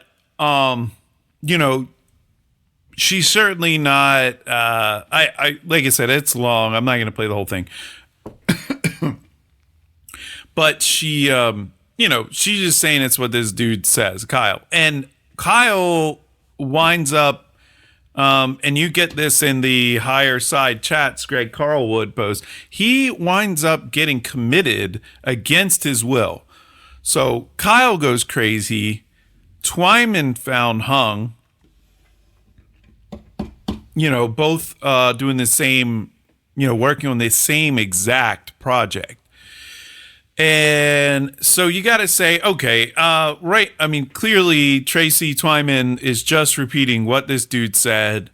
I don't think that she really even knows which end is up at this point. Because, according to her, so much of what she's seeing on her computer is manipulated, so. And that was this guy, Kyle. Kyle, is it serious? His description of it. And just, I mean, remember, like, this isn't some woman that's like out here that we can talk to, I mean, this woman's gone. She's dead. They found her hanging in her garage, and she sent this video to Crypto Beast because she was weirded out. She was scared. She had gotten all these threats, and so you don't know, right? Like, I mean, one of the things you think is like, okay, is this lady, maybe, Kyle was crazy. I mean, he got locked up against his will. He's crazy. And, maybe Tracy Twyman's, she's just crazy. And I don't know, maybe crazy people stick together, right? But, like, she, like, this guy, Gen X remembers, or he calls himself Gen X Gemini in the higher side chats, and he if you see, he's trying to get these posts deleted. He wants them deleted, right? He posted this, he posted those July 11th, 2018. This is a year ago. And he was talking in there about, for example, he says, they also has the ability to send you specialized content, customized and only seen by that IP address. The originator may not be the website owner. Pretty basic stuff, actually. Hence, making you think you're going a little cray-cray when the website starts talking to you. Anyway, the alternative option led to the Warner Brothers water tower in absolute death, in case that was too subtle for you. So, I mean, he says she's glad, whatever. Maybe she picked up her research again. I mean, who knows? But, I mean, you just, is she crazy? It's so hard to believe, right? Like, you just, like, it's almost like somehow like a cliche, like, oh yeah, these dark, seedy, organizations behind the scenes, and they just kill to cover up their tracks. Like, that's how everything happens in the movies. But I mean, there's, like, what's the alternate explanation? What, I mean, why is this person threatening her? And she has other stuff. I mean, she, in her video, has other stuff that he sent. various different mediums. You know, maybe she was spreading this stuff around before, and then what I'm seeing on the higher side chats is his response to it. I mean, that seems like a total shot in the dark. I mean, it is like, obviously I don't know, but I mean, it seems pretty clear that the series of events where she comes across this Jamie Espy in this campground, starts to research it because she feels like there's some connection between Isaac Cappy's death. No, apparently this was before Isaac Cappy died even, but some pedophile stuff, occult stuff. Then she warns Isaac Cappy about it. Jamie Espy is threatening her. Isaac Cappy eventually jumps off a bridge. After that, she sends this stuff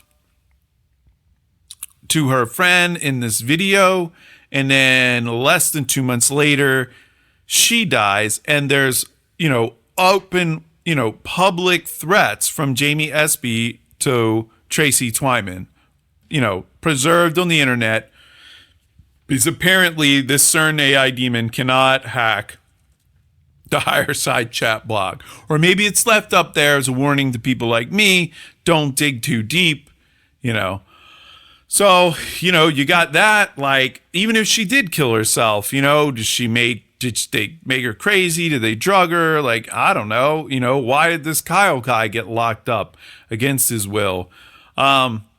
So, I don't really know where I can go anymore today with this, beyond just speculation. I wound up obviously talking far, far more about this and playing you a little bit of, stuff that I had, seen before. And yeah, I kind of gave some context, for you guys to see where I was coming from, especially for the people, that don't, that aren't kind of following and looking into all this stuff. But yeah, so I'm gonna leave it there, and I think the next episode, it would be pretty cool to kind of go into, look into all these names of all these, hashtag Pedogate researchers who have, met untimely ends or have kind of disappeared or whatever. I don't know. Maybe if I'm feeling really crazy, I can try to message Jamie Espy, see if he wants to come on and give his side of the story. And yeah, so that's that. As far as the Pedogate stuff for today, I'm going to probably move pretty quickly through the other stuff. But so again, if you're tuning in on YouTube, you may not have a lot of context to what I usually talk about, but what I normally talk about is like going through basically just the news, I look through the news. I do a lot of, I compare what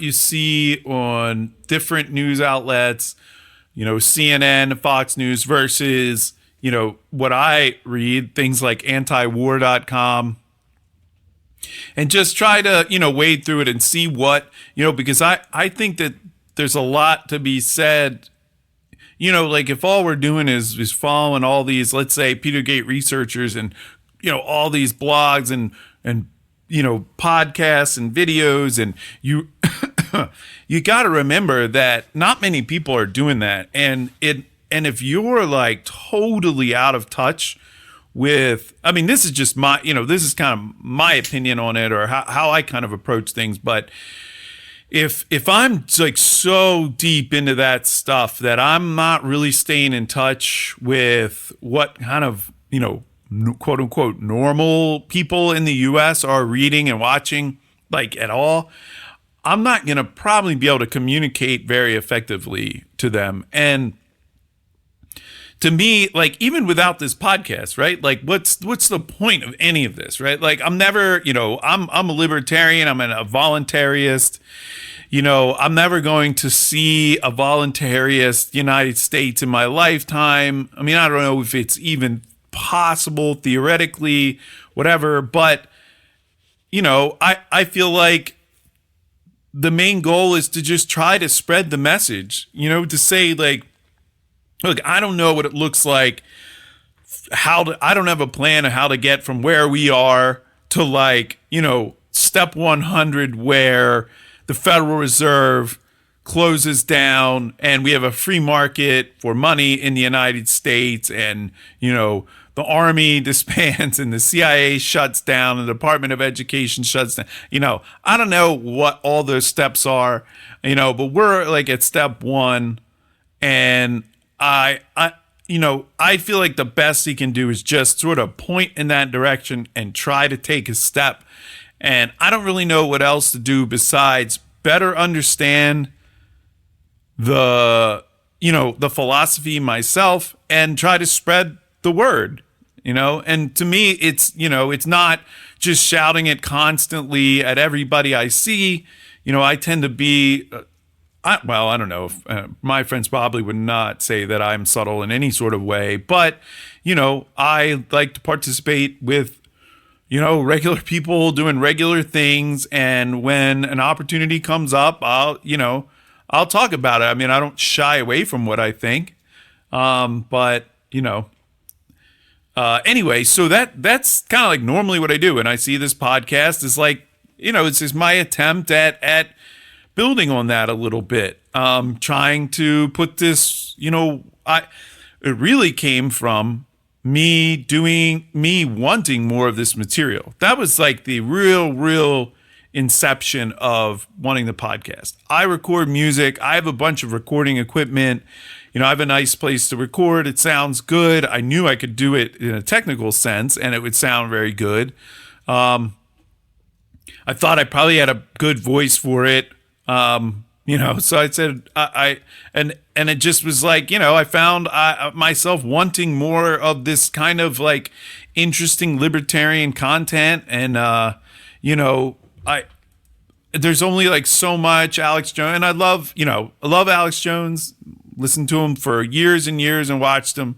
But I just can't take him all the time. He would certainly be an example of somebody that when I see something that he says, like, I'm going to have to like check up on it. I'm not just going to take it as like the truth. But it's, he's outed a lot of interesting, important stuff. I'm glad he's there. I think he has sort of opened the door to a lot of other people doing like research outside of the mainstream, trying to find out what's really happening. So anyway, so that's kind of what I'm normally doing.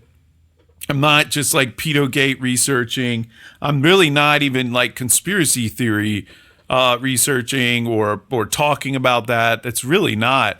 It's generally like news, politics, and just kind of taking that where letting the kind of the news sort of dictate, because what I really, started to become a little bit more interested in as I was doing this was, really analyzing what was being shown to people and trying to like see like, what is that doing? Where's the lie in this? How are they controlling, this sort of mass opinion? And, I've done stuff like going through the Wayback Machine to compare CNN 8 years ago or, whatever to now, and how different it used to be and how now it's just this just straight up like anti-Trump propaganda machine. It doesn't report nearly any news but that. So that's a lot of what I've done, and I'd really like, and that stuff really matters to me a lot. And so does, the pedogate stuff for sure. I mean, whatever happened with Tracy Twyman is very, I think it's important. I mean, I guess it's less important if it turns out that she just killed herself. But, I guess if I had to guess right now, I think somebody killed her. I think it's too much of a coincidence that this guy Kyle went crazy and got locked up, and then she went crazy and killed herself, and Isaac Cappy went crazy and he killed himself. And, you know, and they're all connected. They're literally all connected. She's talking about them before, you know, she doesn't sound in any way like she's wants to die. In fact, she's afraid for her life. Too many coincidences. So I certainly don't know what happened, but anyway, but I also, you know, to me, the biggest topic is war. I mean, you know, just like this, you know, these pedophilia rings, they're, you know, hurting children, maybe killing kids. I mean, war is right in the face of the world, and they're killing, trust me, lots of kids are dying, you know, in Afghanistan, in Iraq, in Syria, in Somalia, in Yemen. It's, you know, it's so fucked up. And, you know, you're in the count of millions of people now, you know, and this has been going on for 18 years, you know, so right now it's tough. And I think it's very tough, you know, to carry this torch, to try to shine a light on this, because, you know, war ain't in the media anymore. They don't cover it. They've won. They've successfully turned the Democrats into neocons, and they are empire builders. And it's on full display in the Democratic debates now. You know, you have like a single anti-war view, and that's Tulsi Gabbard. And you know, she is attacked for being and so here's some guy, I don't know who this is, Ian Sams he's the national press secretary for Kamala Harris. Yeah, so he's part of Kamala Harris's campaign. He says reporters writing their stories with eyes on the modern day assignment desk of Twitter read this: the Russian propaganda machine that tried to influence the 2016 election is now promoting the presidential aspirations of a controversial Hawaii Democrat. Russia propaganda machine discovers 2020 Dem contender Tulsi Gabbard. Right. And that's by NBC News. So,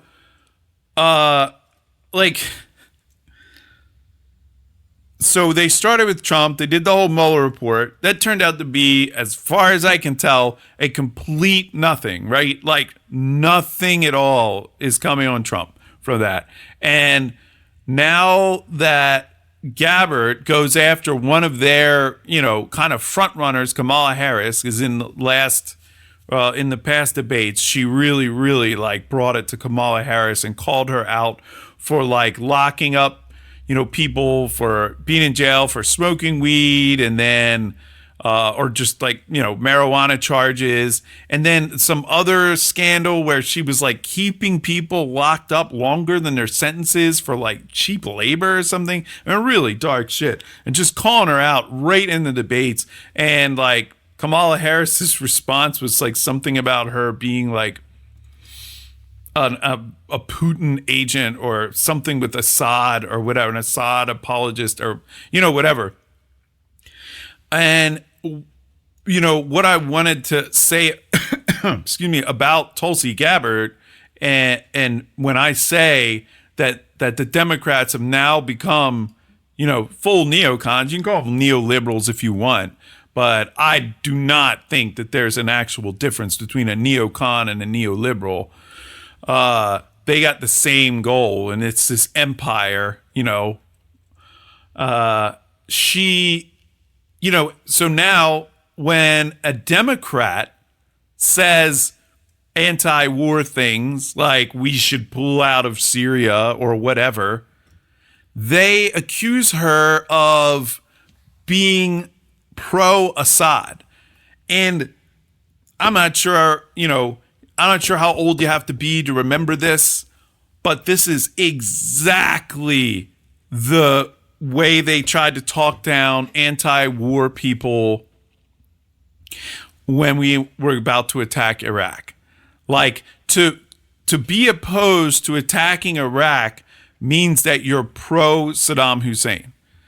And it's just, it's bananas. And you can here's her on the Joe Rogan show talking about this. Because they don't want to engage on the actual issue itself that I'm pointing out about how devastating and costly their policies are of continuing to wage these wasteful regime change wars, of choosing to support terrorist groups like Al-Qaeda in Syria, directly in Syria, because they are the most powerful force on the ground who's fighting to take out the regime, Assad's government. So they're so focused on toppling this government in Syria that they're willing to actually use taxpayer dollars to provide direct and indirect support to Al-Qaeda terrorists in Syria. When you think about how crazy this is, it makes me angry. I think it makes most people angry. It's why I introduced legislation called the Stop Arming Terrorists Act. Why we would need to have such legislation is beyond me, but clearly we do, to make it so that we don't have any taxpayer dollars going directly to provide any kind of arms or support or anything to terrorist groups like Al-Qaeda, but also to make it so that we are not providing support indirectly through countries like Saudi Arabia who are providing that support to terrorist groups because they don't. So that's, right, that's her position. Essentially in no way is she supporting this, but again, like it's pretty widely accepted now that invading Iraq was a mistake. That it led to destabilization, a million or so deaths, other country, like it led to the rise of the Shiite control of Iraq, which now sort of aligns them with Iran, where Saddam was secular and he was not, Sunni or Shiite, and then like she pointed out, where sort of backing Al-Qaeda or ISIS or whatever name you want to use in Syria, and then when they're in Iraq, we're fighting them, and this whole thing. I mean, remember, like this whole thing is set off by 9/11, so. We're supposed to be fighting Al-Qaeda, but our big, ally in the region is Sunni, and they support Al-Qaeda. All of the 9/11 attackers were from Saudi Arabia. None of it makes any sense. It's total craziness. And, today is not the day that I'm going to go delve really deep into it. But the fact that it's coming up, if you're out there and you're around your liberal friends. I mean, the crazy thing now is it's like turned, right? Now you've got Trump supporters are more likely to be in support of pulling out of Syria. You may have some Democrat support. I mean, I know that Congress has been trying to get us to stop supporting Saudi Arabia in their attacks on Yemen, but again, this was, this was all started under Obama, Trump isn't doing anything new. He just hasn't stopped the support. But actually what I think Trump has turned down is the support, in Syria. And I'm not sure if he's done much else. And, another article that we have, where is it? There it is. So we have on antiwar.com, and I've seen this around, but initial peace deal with the Taliban could see 5,000 U.S. troops withdraw from Afghanistan. So there's another thing, now Trump has ratcheted stuff up previously in Afghanistan, but, this is great news. 5,000 isn't everybody. I don't know how many people are there, how many troops are there, but it's well over 5,000. So with a new round of Doha peace talks, DOHA, between the U.S. and the Taliban getting underway, reports are that a peace deal could be reached. On Thursday, reports indicated that it could include U.S. withdrawing 5,000 troops as an initial cut.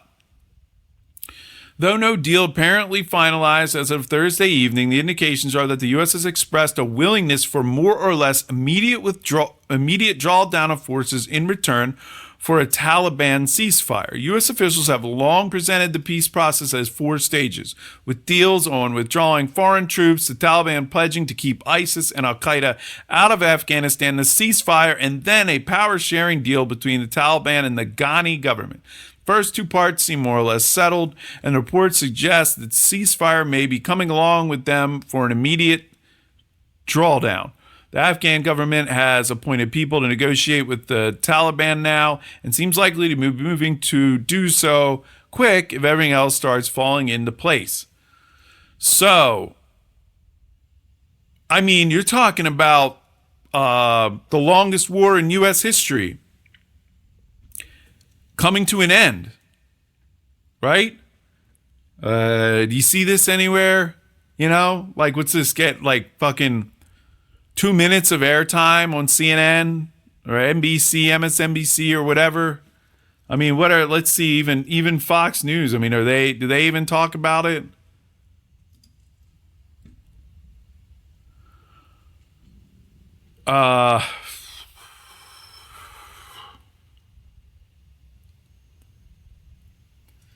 Nope. And I don't know. I mean, maybe this was like a day ago, but I mean, you're literally talking about the longest war in U.S. history, and it's not in the news. And this, like, people talk about, oh, look at it, the cult symbolism, the this, the that, or whatever.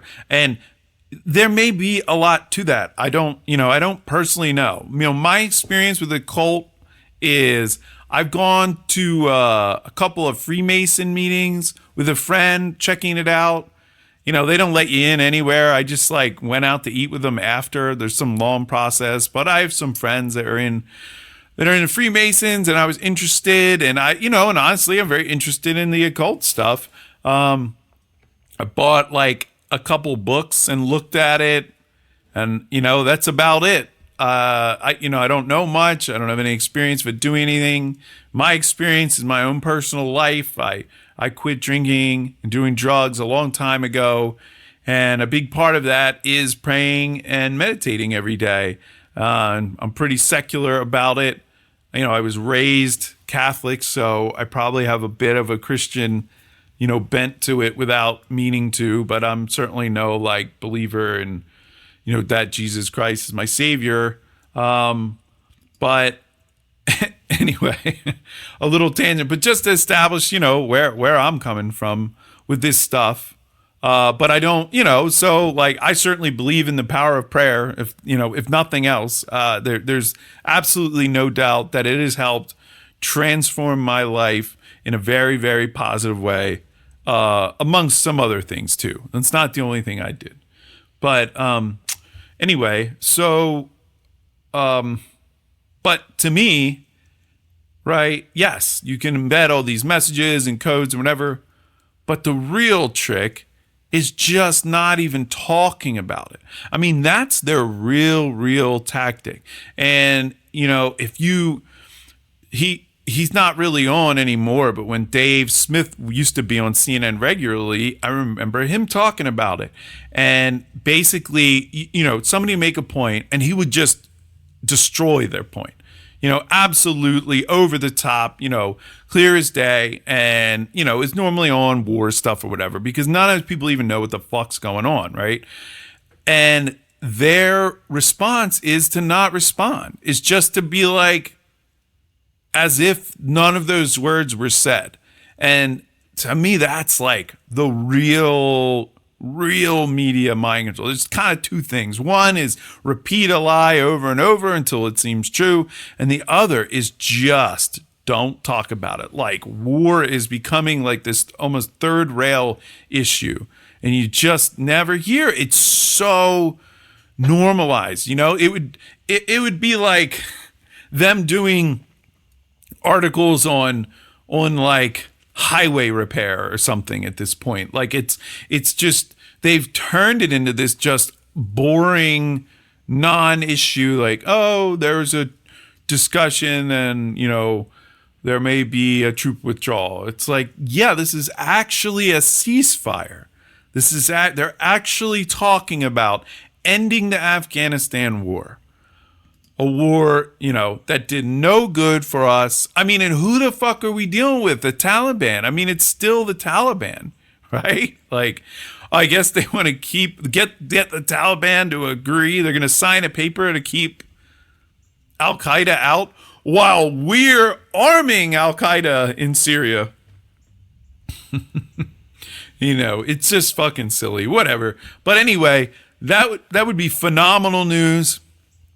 I hope every single U.S. soldier leaves Afghanistan, and maybe we'll also, as a side benefit, see this opioid crisis start to simmer down now that we won't be there to get as many the drugs out as easily, because the Taliban isn't all pro fucking heroin. Yeah, so, but maybe our CIA will move on to somewhere else and do a different drug. Maybe we'll start to see a meth epidemic. Who knows what they have in store next. So we got the Democrats are just total neocons. Tulsi Gabbard is basically what Ron Paul was to the Republicans in 2008 and 2012.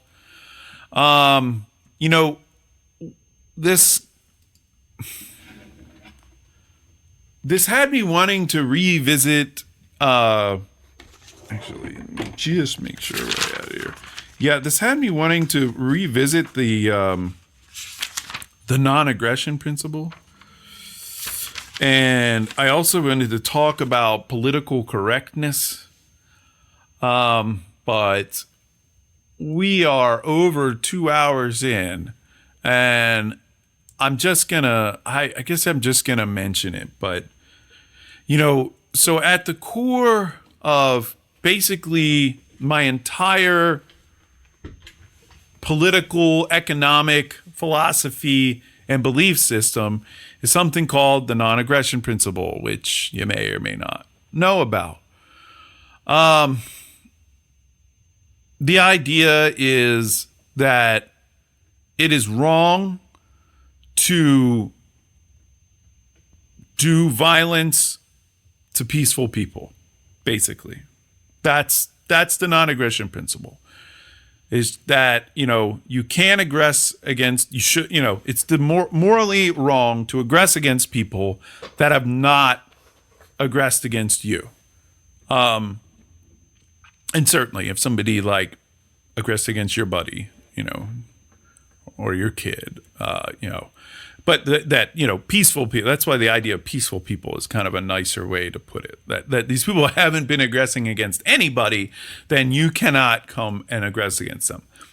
And through this is how we're able to come to the conclusion that, taxation is immoral by the non-aggression principle, because it is stealing my property. But then you start to say, well, what is aggression? What exactly is violence? If somebody steals my car, is that violence? Is that aggression? And yes, it is. But if you're thinking down that line, you are correct that just sort of simply saying, it's immoral to do violence against peaceful people. It leaves, you got a bit to define there. And, we're also, and again, we're dealing with the English language, which is never going to be complete. We're never going to completely be able to state something, like this in some perfect closed fashion. So, I was looking around at different takes on it. One, Murray Rothbard said, no one may threaten or commit violence, quote unquote, aggress against another man's person or property. Violence may be employed only against the man who commits such violence, that is, only defensively against the aggressive violence of another. In short, no violence may be employed against a non-aggressor. Here is the fundamental rule from which can be deducted the entire corpus of libertarian theory. Right. So that's the idea. And, I talk about it a lot about the difference between libertarians and pretty much anyone else, any other group, is that you can independently give us a situation that we have never encountered before and asked us, like, what is the sort of, correct way to handle this, like from a moral perspective, and we'll come to the same conclusion. Whereas if you're a Democrat in, the year 2001, 2002, when asked if you should overthrow a secular dictator, and foist democracy on this country through regime change, you would say no. But in 2019, when posed with the same question, you now are suddenly, it's a resounding yes, because you have no actual principles. Liberals don't really have a strong, unifying, deterministic underlying philosophy. They're sort of left at the whim of their leaders to follow them and do what they're told. Whereas if the libertarian leaders start suggesting things that diverge from the NAP, it's pretty easy. The NAP being the non-aggression principle, it's generally, and I'm not saying it's perfect, right? I mean, people can get duped, but it's a hell of a lot easier to point those people out. And you're seeing a lot of that in the Libertarian Party today. There's a lot of, infighting between the Mises Caucus, which is sort of more of what I'm talking about, trying to kind of what we would say is return the Libertarian Party back to its roots. And then you have the kind of, I think, the chair and whatever, a lot of these people that are playing more of the identity politics stuff and whatever. Another part of this then, NAP is, property, right? So violence, you not threaten or commit violence against another man's person or property. So property, homesteading, this is another big piece of it. And this is a difference, again, probably the libertarians are. And then, and so this is something that, like, you'll see. I mean, I think the reason that people confuse libertarians with, like, conservatives is, these are, like, conservatives will sort of pay lip service to this private property stuff, but they don't really buy it, and they're willing to, like, let go of it, and, depending on the situation. And they certainly see a role for a coercive government with monopoly and, a lot of things like defense and things like that. So they're not, they're not very consistent with it, but they wear these ideas that are associated with libertarian ideas sometimes, like, as a badge, on their chest, like they really support it, but and a lot of times they don't. But anyway, so there's a man named Hans Hermann Hoppe, which I believe he is alive today still, another Austrian school person. So the idea with, like, what is property, and in my own words, I'll attempt to say it first. And so it starts from that every person owns themselves. Right. So your sort of original property is that you own your own body. Right. And this is something that you'll even hear, right, liberals will start to bring up when it comes to abortion, that, hey, a female owns her own body. And so she should be able to do with it whatever she wants. Obviously, it's kind of more complicated than that. I don't think, I know Murray Rothbard, I think, kind of leaned more towards being totally pro-choice. I don't think that the NAP is enough to guide you really in abortion, because why doesn't the baby own its own body? You know what I mean? Like, the day, the idea is like, oh, it's like a parasite and it has to have the mother to live. Yeah, but that's also true the day after it's fucking born, right? Like, I mean, if the baby was born and the mother just, like, was like, all right, You know, you own your body, little baby. Like, go to town. Like, the baby would literally just lay there and fucking perish, you know? It couldn't even move off of its bed or wherever it was. So, you know, that's kind of tough. But then at the same time, you know, like and I've talked about abortion before.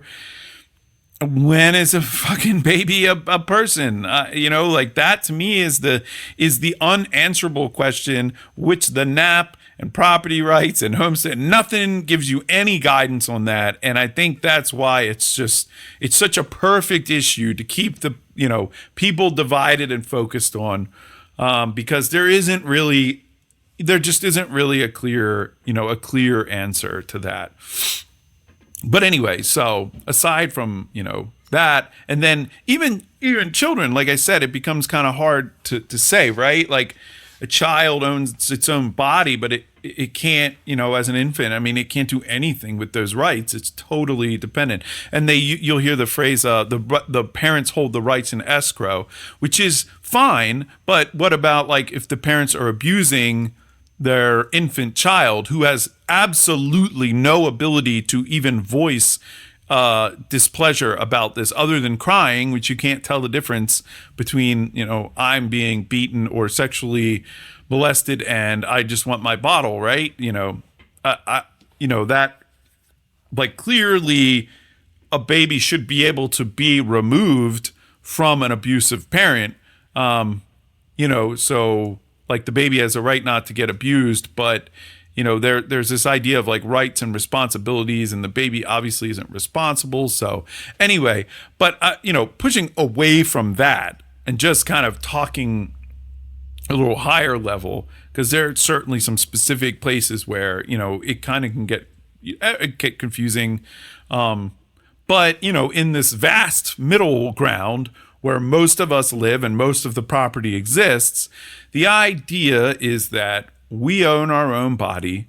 Nobody else can ever make a claim to our body. So basically, like, slavery, like, if I say, oh, I'll sell myself into slavery to you for the rest of my life if you give my mother, you know, $1 million, it's like the contract is essentially like null and void. Like, it's not a real contract, like, because I cannot separate myself from that ownership. You know, I can't give it. It's like inherently embedded inside of me. And I, you know, that's a little bit like feels kind of made up, right? And I think it is. But I think the idea is then that just removes slavery from the world, you know, at that point. It's just like there's no real bad consequences to establishing that. And just like, look, nobody can ever own somebody else. That's the rule, you know. And that is, you know, I'm morally, like, totally good with that. And I think most people are, except for slave owners. So now you establish that you are your own property. So, you know, we can start to just talk about property, aggressing against property, because I am my own property. So these things are one and the same. Then the other thing becomes like, okay, well, you know, what about my house or my land or my car or whatever? So what, like, they go into is this idea of homesteading. And basically it's just like, you know, if you're the first person out to a land and you stake your claim, now there's something about, like, well, what does that mean? If I just walk, you know, into, obviously there's not, like, really land that's undiscovered anymore, but, you know, in this theoretical exercise, I walk and I see some giant expanse and I can see mountains way off in the distance, and I just say, this is all mine, and now it's legally mine. Again, I'm not an economist, but I don't think that's the idea. I think the idea is you need to, like, kind of lay some reasonable stake to this claim, you know, at least, like, build a fence around it or something, you know, like, show some, you know, amount of using it. Rothbard had, you know, a little bit more of a clear way to express it, but, you know, essentially that's the idea. And, you know, the argument kind of comes around to say, well, like, I mean, why should you have it? Like, just because you got there first, you know, whatever. And what the counter is just like, okay, like, granted, it's somewhat arbitrary that I was the first person here, and so it's mine. But, you know, if that's if that's tough pill for you to swallow, how are you going to prove that the second person that saw the land is the rightful owner, or the third person, or the fourth right? Then you just get into like, oh, well, nobody really owns anything until some other like governing body gives it all out, you know? And then now you get into this like this idea that there's some other entity that actually owns all of the earth and then parcels it out to people based on, you know, some subjective thing. And Hans Hermann Hoppe talked about this a little bit. I don't know that I have the book link though, but further, if one were not allowed to appropriate other resources through homesteading action, i.e. by putting them to use before anybody else does. So that's another thing, like putting it to use. I guess like putting a fence around it is sort of that. Or if the range of objects to be homesteaded were somehow limited, this would only be possible if ownership could be acquired by mere decree instead of by action. However, this does not qualify as a solution to the problem of ethics. So he's sort of saying what in a maybe a little bit more, you know, clear way, the idea of just like looking out of the mountains and saying it's mine, that's sort of the decree. And, you know, instead of action, like trying to fence it off or use it, right? You know, if you cut down a tree, they always talk about mixing your labor with, you know, some natural sort of resource and then turning it into like a product. And that, you know, that sort of, now your labor is sort of inseparably mixed into this. You know, if you cut down a tree and, you know, build a canoe out of it, you know, you can't like separate your work from that. Like that is your canoe, you know, obviously unless somebody else already, you know, owned the tree, it was on their property and you stole it, you know. And then I guess they would just, you know, you're sort of shit out of luck. Like you destroyed their tree, you know. But then they would say, hey, look, like I don't care what you made out of it. Like, you know, you owe me money because you just destroyed my tree. So, okay. This is only possible if ownership. So further, I'm just have to start over. Further, if one was not allowed to appropriate other resources through homesteading action by putting them to use, i.e. by putting them to use before anybody else does, or if the range of objects to be homesteaded were somehow limited, this would only be possible if ownership could be acquired by mere decree instead of action. However, this does not qualify as a solution to the problem of ethics, i.e. of conflict avoidance, even on purely technical grounds, for it would not allow one to decide what to do if such declarative claims happen to be incompatible. So I guess it's saying two decrees. But more decisive still, it would be incompatible with the already justified self-ownership. For if one could appropriate resources by decree, this would imply that one could also decree another person's body to be one's own. I don't know that I totally buy this piece of it. Thus, anyone denying the validity of the homesteading principle, whose recognition is already implicit in arguing two persons' mutual respect for each other's exclusive control over their own body, would contradict the content of this proposition through his very act of proposition making. Sorry, I know that's confusing, but anyway, I mean, I think like the idea is that homesteading sort of makes it, you know, there's not really ambiguity in ownership with homesteading. Clearly, you know, I'm not saying that it may, you know, this is something that I think people sometimes get a little confused with. It's not property rights and moving from the NAP and using this as the law that guides us makes things like deterministic. This does not mean that you don't need a court to figure it out, right? Because what if two people say, hey, I bought this, here's my chain of, here's my title to this land. And this person's saying, oh, no, like I bought this. Here's my title. Okay, now we have to figure out, because like at some point land was homesteaded and it was sold, or it was worked on and sold, whatever. At this point, it's not as much homesteading as much as trading the homesteaded stuff or selling it, So, but that doesn't mean things can't be complicated in court, right? Like two people come with like what seems like a valid title. You've got to figure out what's going on, right? Somebody says, hey, I came and I built this fence around, I was the first person here. I built this fence and I dug the foundation for this house. And this other person saying, no, I did that. Well, there needs to be like a trial and an investigation, and like they have to try to figure out who's lying. It's not, again, it's like the libertarian world is not like a utopia. It's just like the laws are deterministic, the laws are like, they don't change. They don't, there's no way to lobby around homesteading and the NAP. Like if you follow it, because it's very simple. And from that, you can get all the regulations you need. You don't make special ones, because what generally happens is in the US is that you get people to lobby the government in favor of some big corporation to add regulations that make it harder for their competitors and harder for new entrants into the market to start a business, because now there's all these regulations, and the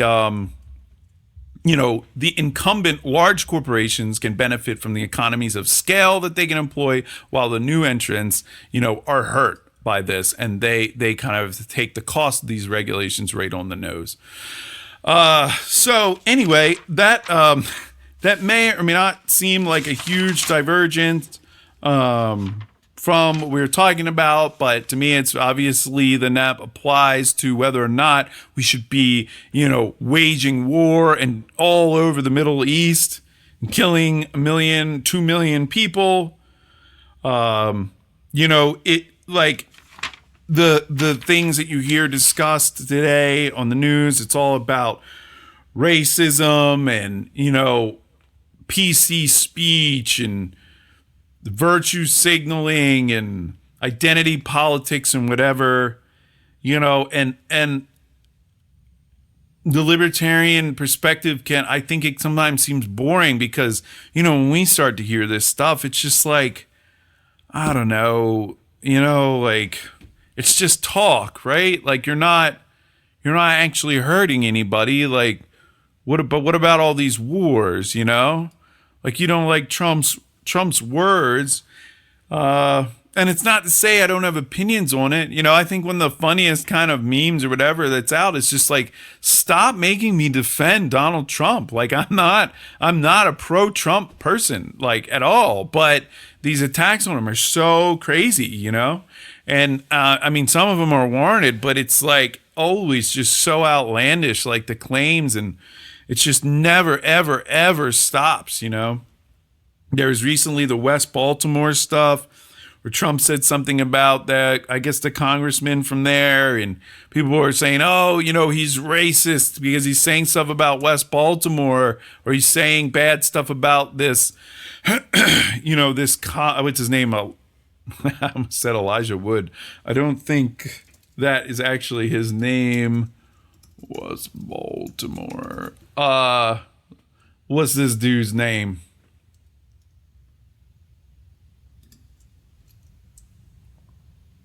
Cummings. Is it Elijah? Yeah. Elijah Cummings, the representative from West Baltimore, and people are, standing up. Oh, don't say this about West Baltimore, like these fucking, whatever, like ultra liberal people out there in Marin County, right? Those motherfuckers would shit their pants if they were dropped in West Baltimore. Go take a stroll through this fucking place, I've been there. I lived in Baltimore for a small amount of time, like 6 months. I actually lived in Randallstown. But I know what it's like, you know. I mean, I grew up like around Philly and lived there for a long time, you know. We got North Philly, yeah, West Philly. I mean, you know, West Baltimore. It's the same idea. Like these, you know, these people have no idea, like what they're, you know, they claim that like Trump doesn't know what they're talking about, but it's like, buddy, like you haven't been there either, you know. Like I'm not saying that he's right or whatever, but you know, just like don't fucking even enter into the discussion. Like you have no idea what you're talking about, you know. But oh my god, and he's racist, and this is like, you know, I've heard people say like, oh, you know, this is my thing with you know, politically correct speech or whatever. It's that, you know, people are like, oh, I hate PC stuff, and they're like, oh, you know, so all politically correct is just saying we just want people to stop, you know, to not say like racist or sexist things, and that's not it. If that was it, then like cool, great. Like I don't like people saying racist stuff, and I don't like people saying, you know, sexist stuff, and you know, I'm not for that. But it's like the definition of PC is, to me, is that you cannot criticize one of their protected classes. So Trump criticizing a black man and criticizing an area of a city that is majority black is considered racist. But that's obviously a lot, like not a logically consistent, you know, leap to take. That's not racist. He's just, you know, in fact, to me, it is racist to say that you cannot criticize, you know, minorities or other quote unquote protected classes of people. So like that to me is the issue with the PC stuff, you know. I mean, because he also like criticizes the shit out of like San Francisco and stuff, which is, you know, largely like white and whatever. Yeah, so anyway, that's I've been thinking a bit about this PC stuff, and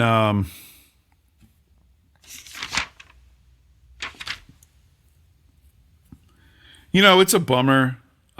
You know, another thing that you hear sometimes is something about like, you know, I mean, to me, it's like generally it's fine to say racist shit against white people, and particularly the combo racist sexist things against like white men, but people will say something about, oh, but that's not racism. Like racism is like needs to be this like prejudice combined with like power or something like that.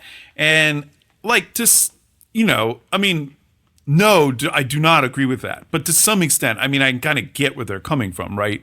Like if I came across a slave in the 1700s saying something, you know, bad about their slave master, like it's not wrong, right? It's not like, you know, they're not racist. I mean, even though it is, you know, even though like technically, yes, they're judging, but or even obviously not against their slave master. That's a specific thing. I mean, you know, just against white people in general. It's like, yeah, but they're fucking slaves, you know, and all the white people are certainly sitting by and watching.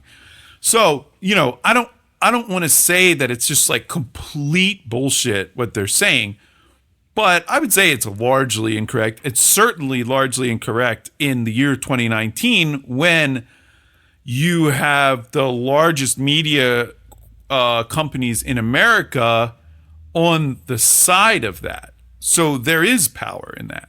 You have politicians that are pushing that agenda. I mean, you have that Ilhan Omar woman, you know, talking about that we should like track white men or something like that. But a fear, a legitimate fear, they say, of quote-unquote jihadist terrorism, whether it's Fort Hood or San Bernardino or the recent truck attack in New York. What do you say to them?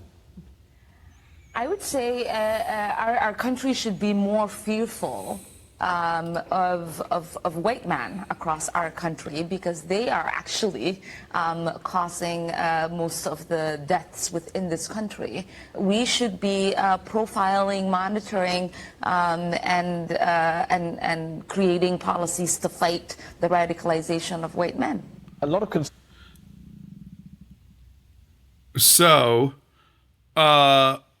right, and then some other so like, this is okay to post. I mean, this is like the point. Like, that's fucking racist. Obvious, right. That's like naked racism, right?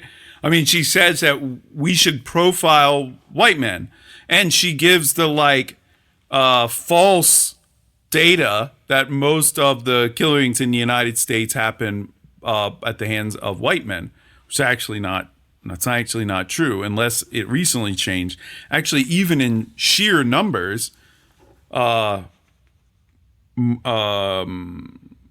Americans actually still kill more people in the United States every year than white men. But I think this was like or white people. I guess it doesn't split up between white and black, or male and female, what I was listening to.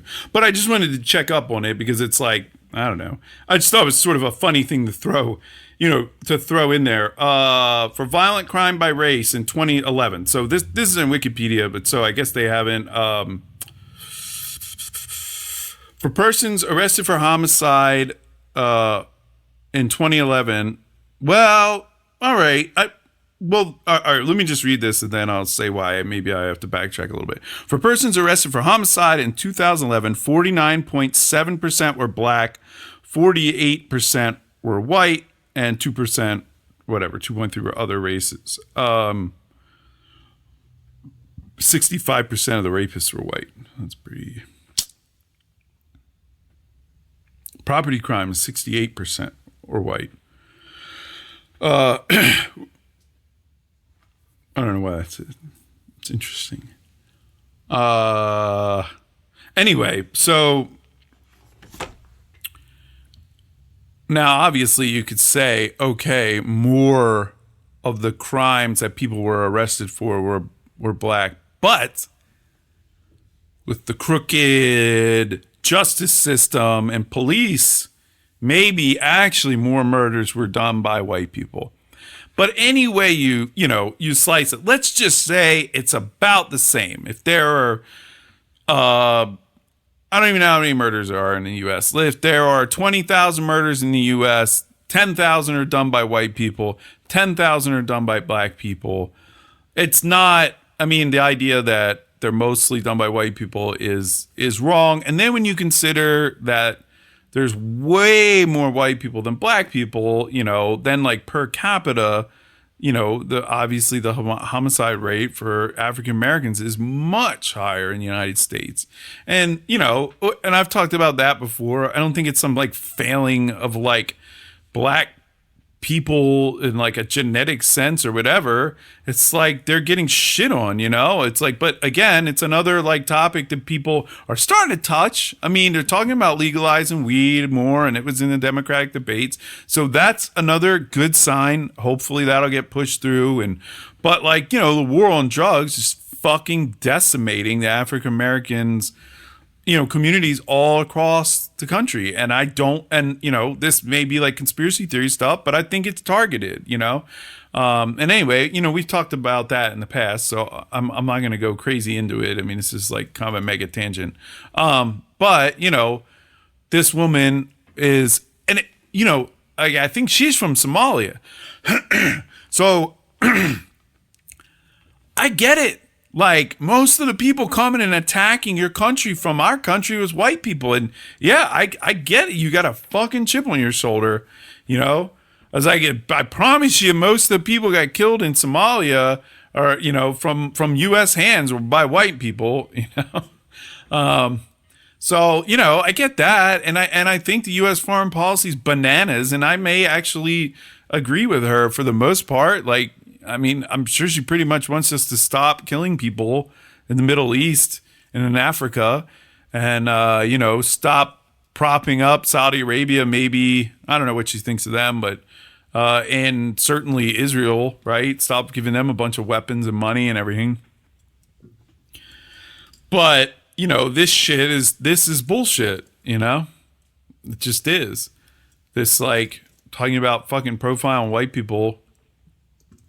And, like, you know, the idiots that, like, agree with this, you know, sometimes I find that, like, so almost the hardest thing to, like, deal with. You know, this woman posting this.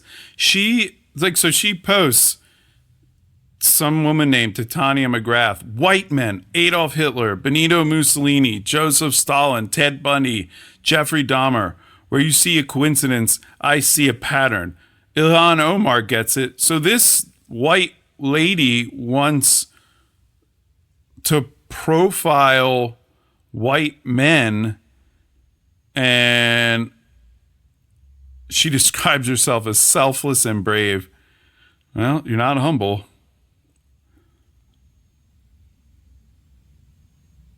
Update. We all know that the word woman is offensive because it contains the word man, but did you know that the word black is equally offensive because it contains the word lack, suggesting inferiority? From now on, it's no longer a black woman, but, and then she just spells it like crazy.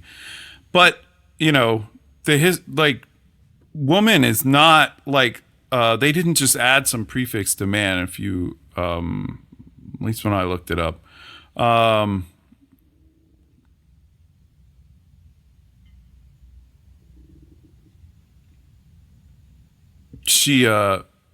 Yeah, it's not. It's actually derived from, like, its own word. It's not like, you know, whatever. But this Titania girl is obviously just fucking retarded. And she has 300,000 followers. I guarantee people are so fucking...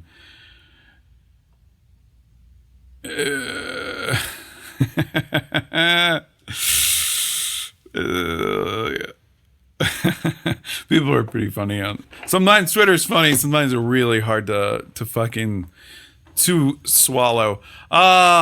Anyway, so I'm nearly 3 hours in. My throat's starting to get sore. You know, I'm not Joe Rogan. I can't do 3-hour podcasts day after day after day. You gotta work up to that. And you know, so I don't know how to sum all this up, but, you know, we still have this Epstein shit going. And I'll stay with that. If there's any updates, it'd be awesome. Hopefully, if they unseal these documents, that'd be awesome. But, you know, don't hold your breath.